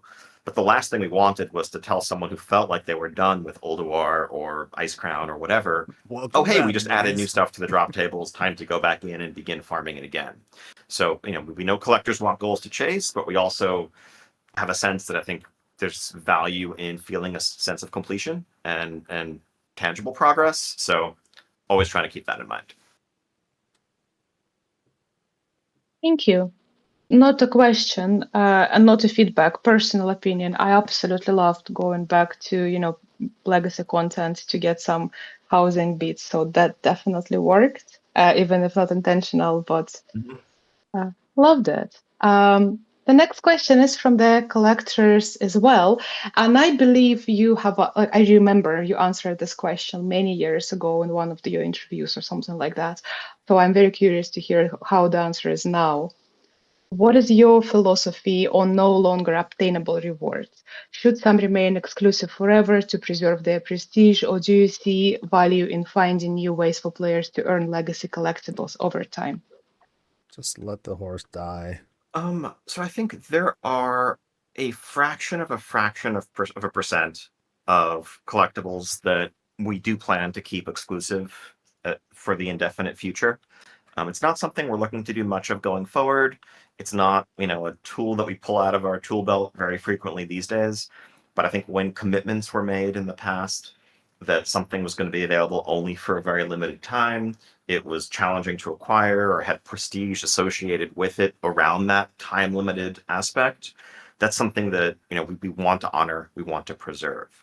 Now, in counterpoint to that, like there are tons of examples of things that are unobtainable almost accidentally, like because some piece of content changed or was removed or whatever, and now there's no way to get this appearance or that appearance or what have you. In those cases, we're almost always looking for ways of reintroducing it, whether it's a training post, whether it's some event that drops in a patch, or finding some other means of acquiring those collectibles. If there's things really outside of the very short list of original Mage Tower appearances, original Challenge Mode appearances, and a couple of other things, if there's anything outside those that's unobtainable, that feels like it wasn't something that we told the community would become unobtainable, that's an oversight on our part. We'd love to have examples of those things surfaced for the team, and we will work on finding ways to reintroduce them and make them available again. Thanks, Ian. And yeah, I guess if anybody has examples of something that is unobtainable but shouldn't be, please bring it up with your Discord admins, and they can post that feedback to us, and maybe some TM will see some changes. The next question is from again, like it's from collectors. It's about professions and so on. Professions have received some significant changes in recent expansions. WoW ambassadors are wondering what's next. What is your long-term vision for professions? Should players expect continued investment in areas like fishing, archaeology, and first aid, as well as entirely new professions or profession systems, that, including those that could support features like housing? Yeah, I think so. If we want to continue to evolve primary professions, for sure, I think that, in the long run, there should be more approachability and, frankly, simplicity to at least some of those professions. I think we succeeded in Dragonflight in our original goal of really adding a lot of depth and player identity and differentiation to crafting. Right? We wanted being a blacksmith or being an enchanter to be part of your character's identity, and for you to be able to say, if you were serious about that there were things about your character that made you different than other blacksmiths or other enchanters, and better in some ways and worse in others. And that also helps support an interesting economy where, again, not everyone can make everything. So, but at the same time, as much as that depth can be valuable in places like blacksmithing or tailoring, where you're making items that are intended to be used for an entire season, I think that right now there is, frankly, too much complexity to parts of the game that used to be simpler and more approachable. Like if you just want to pick flowers and make potions, you shouldn't need a PhD. You shouldn't need to read some elaborate guide to understand exactly how you should go about doing that and how you should do it correctly. And so I think as we move forward, we want to keep the depth in our gear crafting professions, but try to streamline some of the gathering and consumable crafting professions a bit more. The question also touches on secondary professions, and I think several of those are overdue for a closer look. Nothing to announce right now, but the team is definitely discussing some potential improvements there for Last Titan. Again, very hopeful answer. I think archaeology has been mentioned in every single Q&A or like interview questions that we're getting. So, hoping that in the future we can learn more on this. Yeah, I think archaeology in particular, I think the fantasy of it is great. Some of the things you could get from it and the feeling, like some of the lore tidbits that were revealed through archaeology, I think there's a lot of value there. What we saw in our data, what we heard as feedback, and what we experienced just playing the game ourselves is that relatively few players were particularly excited by the actual moment-to-moment gameplay of archaeology. And so that's why we pulled away from that form of it. But we would love to look at ways of delivering that fantasy of researching and uncovering bits of data and ancient relics from lost civilizations in a way that maybe is more fun in a moment-to-moment sense. Thank you. Looking forward to it. Ian, I actually almost run out of the questions. The only question I have left is very odd one, and I'll keep it until There's the still end. 12 minutes. But we do now have a few minutes to spare. So I just wanted to ask you to share what you are excited about in the next upcoming patch in the Curse of Olatech. Like, what is it that excites you the most? What are you want to hear players' reaction on? Like, what is it like so special about this patch for you? I mean, everyone loves a good troll patch. Everyone loves a good troll raid. What is more iconic than that? But I think, yeah, I mean, I think just really excited to see everyone jump in and experience the full extent of this story, and see where it's going to lead next. I know some people have assumed or had initial reaction of this feeling like a complete sidetrack or diversion from the main thrust of our pursuit of Xalatath, but fear not, it's all going to tie together. And I think, really excited to see how this next chapter of Midnight unfolds. And on the other side of it, just a few weeks after the patch goes live, we're all going to get together in sunny Anaheim in Southern California for the first BlizzCon in a little while. And can't wait to share a whole lot more information about all things Warcraft at that point. I can't wait for this BlizzCon, honestly. Is there a message for this particular community? We have obviously WoW Portal Room. We have lots of players from other established communities that have been around for years. Like, is there one message that you want to deliver to all of these people right now? Just thank you for your passion, right? I mean, everyone, as I'm looking right now, there's 700 plus people tuned in live, taking time, on your Fridays. Or I guess potentially early Saturday morning if you're in Asia or ANZ. But yeah, just to spend this time and talk about Warcraft and think about Warcraft with us. Everything that we do, everything the team does, is for you. I know that we're not always doing everything that you would like us to. We're trying to split our attention between a lot of different portions of the audience, but we really want nothing more than to serve you guys and to just make a game that's worthy of the passion that you put into it. And so, I got to a bunch of questions today. I know from Varia there were a bunch more that either got condensed or that we didn't get to today. Going to bring those back to the team to make sure they're at least on our radar as we think about what comes next and how we're prioritizing.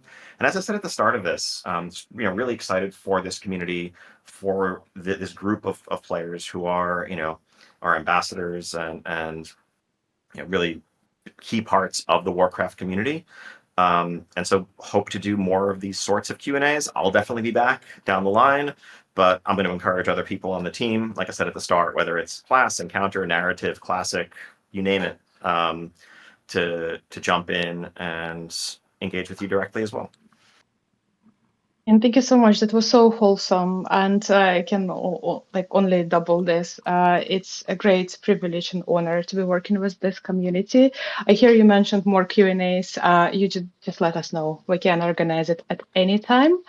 And by the way, we are watched by more than 700 people. This Q&A is being streamed by a couple of content creators, so we have a greater reach. And let's get to the last question before we wrap up. This question has been submitted by an anonymous person, and it's a very, very important question. And it's, will the puzzle box of Yogg-Saron ever be opened? Well, yeah, it has been. Please. I mean, if you play Hearthstone, it just fires off 10 random spells. Thought everyone knew that. That's but thank you. Thank you so much for your time. As you said, hoping it's not the last time, and hoping to see more people from the developers team joining us in the future. And thanks to our audience, guys. Thank you for taking this time out of time out of your lives to sit with us, listen to all kinds of World of Warcraft stuff. And yeah, we all wishing you a very good evening, day, morning, whenever you are in the world. Have a good one, and thank you. Thank you for all the great questions. It was a pleasure, and I'll be back. Have a great weekend, everybody. Yay. Thank you again. That's a promise. Bye. All right. So off that goes. Hmm. Hmm.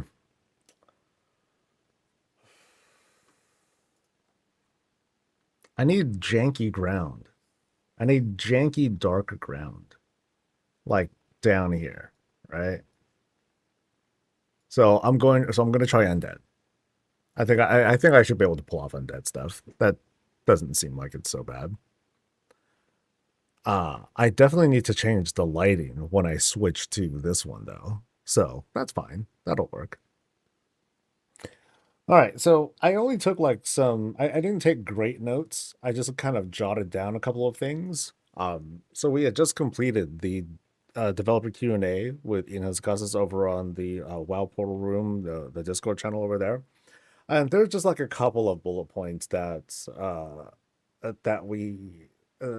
Ian had mentioned, and I'll try to address them real quick. One of the first questions talked about the 8-week cadence and like how the team feels about that, or how Ian feels about that. And he talked about it in previous interviews, talking about how the cadence is kind of a goal to reach, but it's not necessarily like the deadline. Now, of course, on the other side here, we're going to look at it like a bunch of skeptics. It's like, okay, yeah, right, because of all these bugs and things like that. They are, I guess what they've been doing, honestly, ever since Dragonflight, is that they've been experimenting with like this whole 8-week cadence and like how things like that work out. He mentioned how oh gosh, I forget exactly which patch number it is, but it was the patch where we had during the War Within, excuse me, where we had both um all the time gated stuff. So horrific visions and dastardly duos and like the nightfall stuff, how those were kind of spaced apart and people were very not happy about that. They didn't like the time gating. Cut to more recently with Midnight, how they just kind of buried us under like one thing after another. Actually, it wasn't even one thing after another, it was just a bunch of things at once.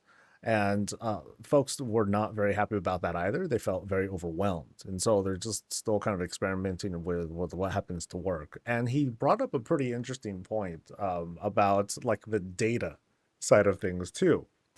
How 50% of people, they just seem pretty happy with it. 25% were saying this is too much content, it's too fast. 25% were like, this is too little, it's too slow. We need more stuff.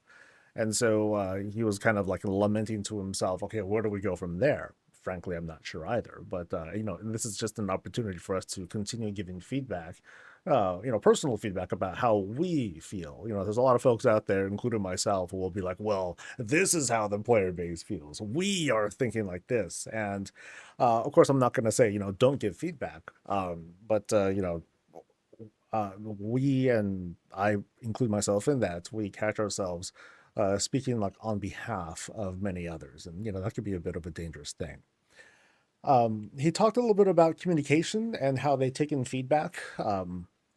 It's kind of a funny question because here we are in this first Q&A with an actual WoW developer, with Ian of all people.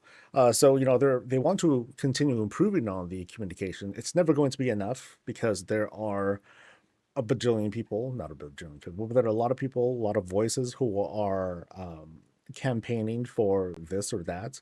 Sometimes the things that we campaign for are contradictory to one another. And so you'll find players fighting amongst each other to try to campaign for like the thing that they want the most. And from there, it's the developer's job to deal with that. But they haven't quite shared, they don't really share like what happens in that communication process or in that decision making process. So it would be cool to get a little bit more of that. They talked a little bit on the whole add-on disarmament or the add-on apocalypse, however you want to frame it, and how this damages folks who have genuine disabilities who are relying on add-ons, and how this is going to be a continuing. It's kind of an excuse, but he's just kind of re-explaining that part of the process and trying to do away with or otherwise revamp these problematic add-ons that are allowing for unintended behavior, by breaking those, it ends up damaging that subset of players who relies on these kinds of add-ons for different reasons. And so in the upcoming patch, there's, they're going to continue developing newfangled tech to try to make sure that, we're just kind of affecting, certain kinds of add-ons, but not others. It's going to be an ongoing thing, just like a lot of other things in this darn game. And we'll just have to like kind of see how that goes. One of the kind of new things that he talked about, including help for guilds. Now, the upcoming patch is going to introduce being able to integrate Discord with WoW guild chat. And I believe it's limited to just WoW guild chat. It's not going to work with like communities or like your immediate party or what have you. You won't be able to do like quick connections. These are more for like dedicated connections among players inside, the confines of a guild. But he also admitted that because of today's internet, people communicate outside of the game a whole lot more than they used to because of the emergent internet, new tech, and what have you. And from that influenced our own habits and how we treat the game, no longer as like a social media platform, but just kind of like as, okay, here's like the thing. And then we mostly rely on Discord because it's much more accessible. It's in the palm of our hand, so on and so forth. And so how this is a good step towards bringing that together, not, with WoW basically not trying to replace Discord. It's like, no, let's just go ahead and bring it in instead, which I think is a much better idea. But he did bring up something that I've been bringing up for years, and that is to improve the guild finder. There were some improvements back during the Battle for Azeroth days with the actual guild finder that was put in, and I celebrated that for a good minute, and then I was like, oh, they just kind of forgot about it. So they did that with the guild finder. They did that with WoW communities, which seems to be like a totally defunct thing at this point. But my hope is that, maybe during BlizzCon, they'll be able to talk more on a systems level about what they want to do. The key thing that Ian mentioned is that he just wants to make it easier for guilds to find people and for people to find guilds.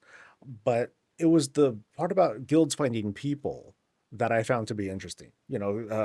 So it's one thing to advertise yourself and put yourself out there for people who are like seeking things out, but it's another thing altogether if they can create like some sort of system that lets us like advertise specifically for like for a certain kind of person, where like if like a guildless person happens to go to some bulletin board, like they can get like this immediate notification of like, oh, this and this interested might be interested in you. And so that would be kind of an easier way for those folks to be found or to find guilds. So a bit more of a proactive way for guilds to find people without being too intrusive, like spamming invites and stuff. Which is like the worst. If we can move away from that, then hey, that would be triple awesome. There was a very curious question that that was asked to Ian about player agency, and at first when they asked the question, I was like, what the hell are you talking about, player agency? And by that, at least the context that was used here is the ability for players to kind of play the game however they like, and that's been an enduring thing that Ian has said and other devs have said ever since Dragonflight, with all these new activities that people can do, these parallel ways of progressing their gear at least, and along all these different parallel paths, all sorts of different rewards to pick up along the way or at the very end. Now, I feel like there's a big struggle there because, people look at all these different activities to do and they don't see player agency. They see a big ass checklist of all the things that they must do, because if they don't do it, then they will feel bad. And that feels like a big struggle because, to me at least, I'm on the outside looking in on this, and I feel like that's more of a personal problem than something that Blizzard needs to like contend with directly. They're just putting stuff out, and we're welcome to jump in and jump out. We can wait. We can hold off on things if we want to. But I regularly see a narrative coming across from people about how people got to feel locked in, how they got to stay, quote, caught up with the two zones, for example. I think we can, put just a little bit of thought in it and consider the fact that, hey, we can go back there years later. If we want to get those collections, we'll just smash the place, we'll one-shot the world boss, whatever, and it's not going to be a big deal. But we regularly see what feels like gaslighting to me. People who are pushing like this whole like, oh my god, I gotta do this checklist. There's all this FOMO content, and I'm like, okay, there's like a really small handful of things, mostly seasonal related stuff, that could possibly go away. And I feel, it seems like we've largely moved away from that, with a few exceptions, which I'll probably mention in just a bit. Well, he also talked about, regarding player agency, how our actions or the quests that we do or don't do, uh, how they do or they don't affect the world. And that's something that's, we've been asked this question a whole bunch of times. We kind of get the same answers about how they would like to have something that helps us to make a real difference, to make us feel distinct out in the world, but it doesn't quite happen because how does that reflect for everyone else? Like, so that if this paladin person did this quest and then they saved the town, but then this rogue quest thing, their version of it, yeah, they sort of saved the town, but a bunch of people died. We're going to see like totally different, we're going to have like totally different points of views. And then when we switch from one character to another, yeah, there can be a certain value there by replaying it and seeing how things look different. But then that's just one avenue of distinction, because there's the things that make us different because we're a certain class, but there might be things that are different because we're a certain race or because we made a certain decision or a combination of all of those things. And so it kind of gives me the feeling of Legion, where someone like me who only really plays one class, it's like, okay, I've seen some of the story and like that's kind of it, and I don't want to force myself to play another class just so I can see more of the story. Whereas other folks that are like, oh my god, I have such a great value from this expansion because I do play all these characters and yada yada yada. So I'm not saying one is more correct than the other, at least I won't say that out loud. But there are two correct ways of playing the game, and two different impacts or outcomes that we get out of it. So it's an interesting conversation. I don't think that's ever going to end. I think that's going to be like one of those forever struggles. Ian was also asked about how they feel about going into old content, which is like, okay, we're in midnight, here we are. Two of the zones are like basically like rehashed things, but people took it well, according to Ian. The feedback was good, and I think it's going to continue being good. I think what people were looking for in this question was a world revamp. Yo, Blizz, this seems very obvious. We should just revamp the whole planet. He did not say anything along the lines of, and I wish he did, along the lines of, we're going to go where the story takes us and we're going to update things as we go. He also did not mention, it seems like this is going to happen. It feels like most of Northrend is going to be revamped, which is a very big deal because Northrend is a continent. Zulaman, it was a dungeon turned into a zone. Silverman is mostly intact, but it is a revamped single zone. Are we in fact going to get every zone in Northrend, kind of sort of redone?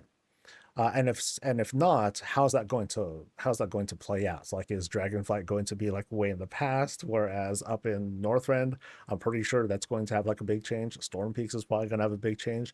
But what about the zones on the side? What about Sholazar Basin, which may not have a lot of significance, but there's lots of Titan stuff there. I'm not sure. So I have a feeling that Last Titan is going to be a very, very big and ambitious project. There's going to be a lot to explore. It's going to be a huge, huge place. And I think it's going to be kind of intimidating because it's going to offer this opportunity of revamping an entire continent instead of just like one or two zones. But I also wonder if that's going to kind of like peel away at the possibility of other patch zones. Like, are those zones, are they not going to work on like separate patch zones that are like brand new places to explore as the Last Titan goes on? And then we just kind of jump into, okay, now the like 13.2, it's gonna take place in Howling Fjord, and that's where the last raid's gonna take place. I'm like, oh, okay, didn't really expect that. So it'll be very interesting to see how that ultimately plays out when we maybe find out at BlizzCon, perhaps, maybe, kind of, sort of. There was some talk about housing. Hooray! They did say they wanted to work on racial housing, and it sounds like they are currently working on racial housing, but it's probably not going to come out the way we think or hope that it will. Now, these are just kind of like, I'm just kind of alluding. It seems like it was alluded to us. It's not a quote, but it sounds as if when more racial housing does come out, it's going to be the kind of housing that encompasses multiple races at the same time. So by that, I mean, if they're going to come out with, hey, look at this Forsaken stuff, it's going to be like, it's going to have a very like similar vibe where we're going to have this sort of gothic look. So it's going to encompass the ideas of Forsaken and probably Worgen. And it's going to have a lot of Venthyr kind of feels too, even though it's not a race. But it's going to, cover a number of races where we can easily slide over. Now, there are a lot of things that we can do to sort of emulate an existing race, even though we don't necessarily have like, okay, the actual house or whatnot. But I think when that happens, it's going to feel like this sort of like fusion between multiple races at once. That way they can kind of get things out faster, because it doesn't sound like this is going to be a fast process at all. It's going to build up slowly and painfully, depending on who you are. And of course, as one set of races is going to be catered to, it's going to mean the others are not. People will continue to have this level of criticism, and so keep giving it. It'll help to inform them who they should be working on next, if that can possibly alter their plan. There was a little bit of talk on PvP, a lot of that sailed over my head, but one thing to take away from that was they're introducing a kind of penalty if you skip the queue. So sometimes this is kind of a practice with some organized RBG teams where they'll try to fight against other they'll try to fight against basically pugs so they can stomp them. And if they run into another pre-made, they'll be like, all right, guys, they'll use something to like find out who they're going to be paired up with. They'll be like, all right, guys, we're going to like skip this queue or leave or something like that. And effectively, like they'll just find their way to not play against those kinds of teams. So now there's going to be some sort of penalty if there's like repeat offenses of that. We don't have all the details, but I'll be curious to see how that happens. He talked a little bit about unobtainable things, and he drew like some pretty hard distinctions. So things like challenge modes, things like Mage Tower appearances, those will continue to be exclusive things. But we've largely moved away from that. A lot of the seasonal stuff that we see these days, they're just like kind of recolors of other things. You could get saddles to get older versions of those. But also when it comes to things that are just gone because content was removed, like things that were removed after the Cataclysm expansion and the world revamp, or other features that are just like, taken away, other transmogs because, this quest line is no longer available. They're going to be coming back at some point. We just don't know when. It could be the trading post. It could be, maybe some people remember how there was a big push with legacy professions, and how those legacy professions give us access to all sorts of knack stuff and things from old troll dungeons and raids and what have you. So they're going to continue using that. We just haven't seen anything quite yet. We've just been seeing some stuff in like the trading post, I think, most recently, and that was about it. But I'm cool with them doing more of that.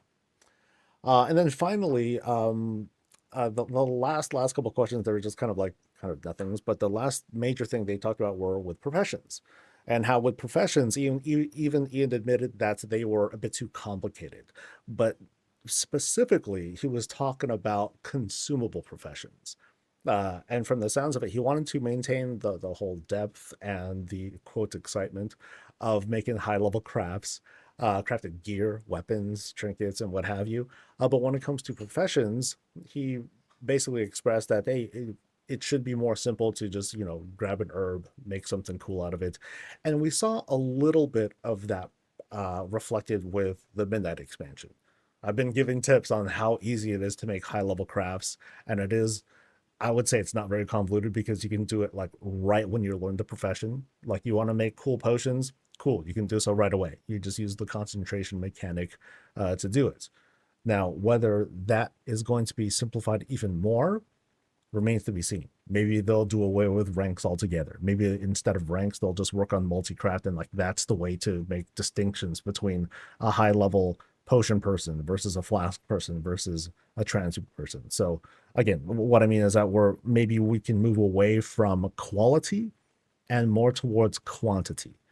Not sure, we don't know how that's going to play out, but it sounds like when it comes to gear and those kinds of items, that those are not going to change. And that turned out to be a lot more that I talked about the Q&A. So there were things that he talked about, but I would say that as for like big startling revelations, or for him prostrating or resigning from those, that didn't quite happen this time around. But I hope to hear from him and the other devs more during BlizzCon in just a few short months. And that's it. Let me know what you guys think in the comments. Stay safe, stay healthy, and stay breezy. And there's my content. Yay! So that was a thing. Worth it. Worth it. Now, personally, like, again, this is just me talking. Like, I think professions are just fucking baller. I think they're quite accessible for anyone who wants to learn them. I think they could do better with tooltips. And I know they have done so with Midnight. But I'd say for consumables, they feel dirt easy to manage these days. And it's thanks to the whole 2-rank system.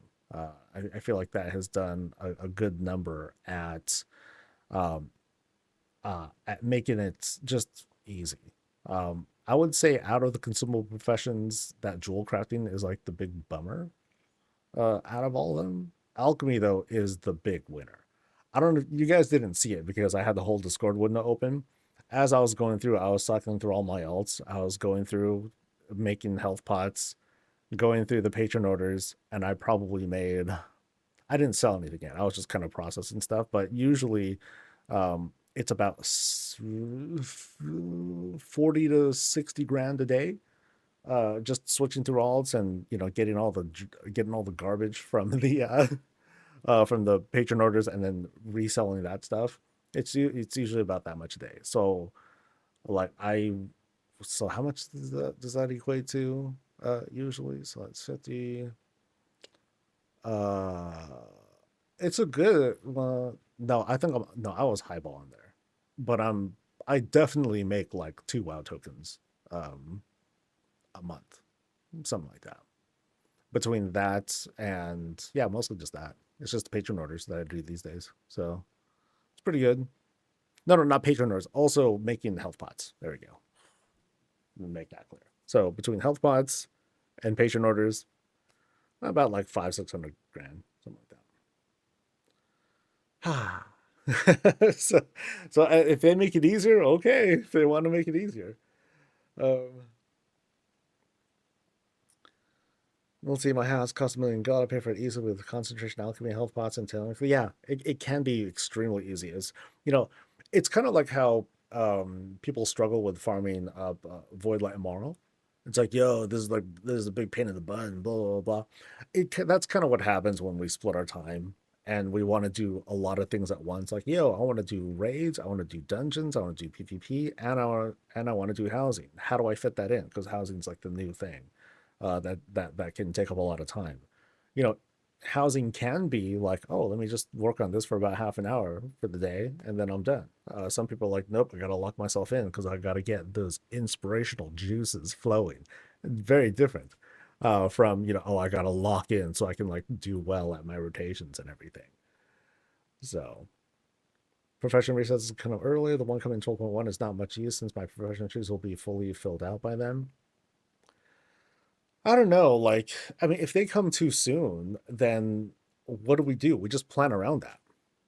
You know, if they come sooner, then I mean, the fact that they're coming in 12.1, we're going to plan around that too. You know, if we have certain specs, if we spec a certain way, we're going to spec a certain other way. So, like, I'll tell you this right now. Um, if not already, when 12.1 drops, the smart thing to do is to respec for weapons. If you're a gear crafter, respec for weapons, and then just watch the orders just come pouring in as soon as the season starts, because everyone's going to be wanting to do business. They want to update their weapons. A lot of people will go for their weapons first as their first crafted item. And maybe you need a guide to understand that. Maybe you just kind of like use your instincts, or maybe you hear someone like me talking about it. But that would be the tip. Just do that. And well, the other thing is you have to stand around in town and taking all those orders. But I guarantee you, trust me, it's gonna happen, unless you're on a bad server. If you're on a bad server, totally different thing. Your experience will not be quite as pleasant. I'm really bad at making gold. Auction house is not my friend. So here, so let me. I don't know. Oh God, let me get on my. I don't think I pulled anything out on my main yet. I think I auctioned some stuff like yesterday. It might have been like 1 or 2 days worth of stuff. Let me see how much gold there is. Between like whatever rank 2 mats that I had that I got rid of, along with any petrified roots or any other stuff that I happened to build up. Let me see what I got from that.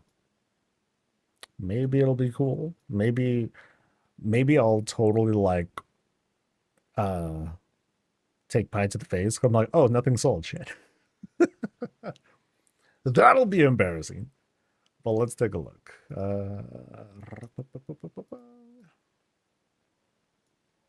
All right, so we're looking at. Oh, I don't have TSM on. Hold on. Let me at least turn that on so I can see like a grand total and everything.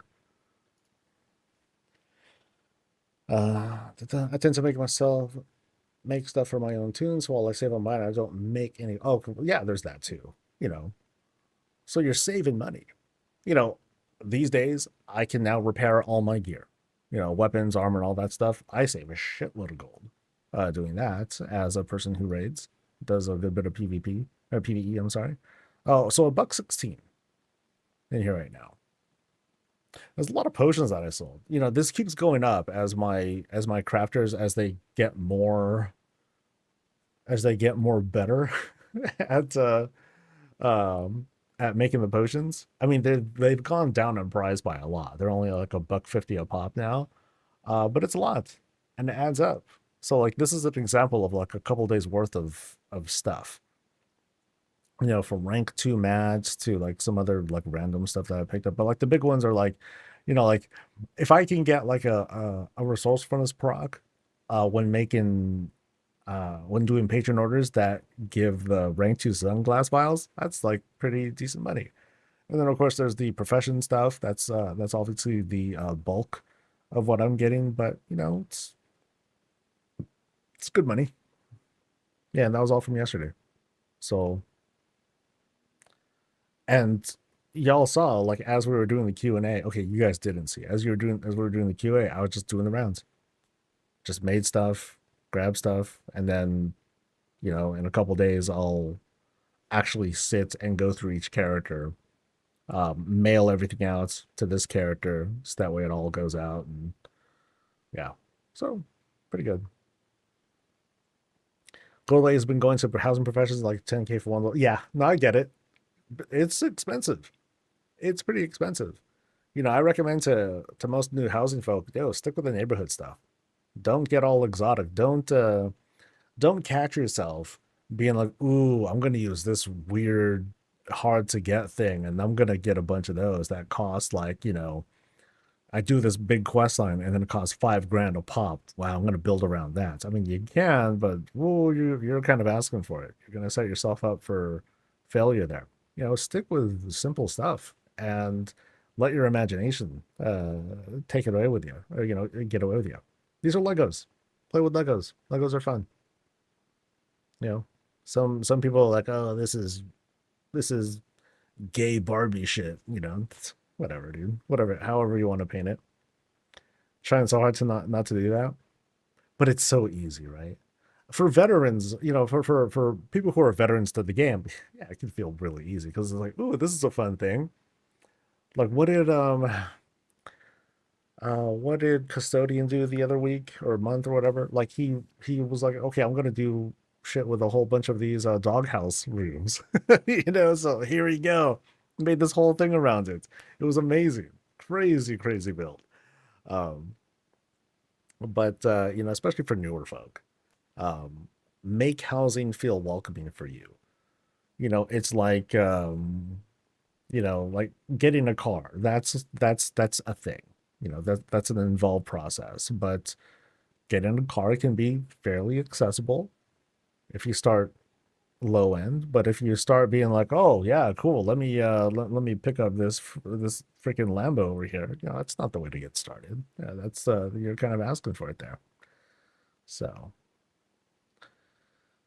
it's fun, and nothing like Barbies. You don't make anything with Barbies. Now, of course, once your house is built, then you can play Barbie with yourself. Yes, that's right. So it is a little bit past lunch. I'm gonna take that kind of ranty coverage, and I'm gonna turn that into content for tomorrow. And I think that's gonna be it for me. This really is going to be the last stream of the week. And I will return Tuesday, where we're going to be taking a look at the Wanderlust Den, a very storied guild with a lot of achievements and a lot of passion for housing as well. I think they're going to put on a great show for us. I'm looking forward to that. That's going to happen on Wednesday. So stay tuned for that. I'm going to be blasting like socials and doing all that good stuff to make sure that people come in and celebrate housing with me and all of y'all. So you guys have a great rest of the week. Good weekend. Be safe and all that stuff. Yeah, that sounds good. Stay safe, stay healthy, and as always, stay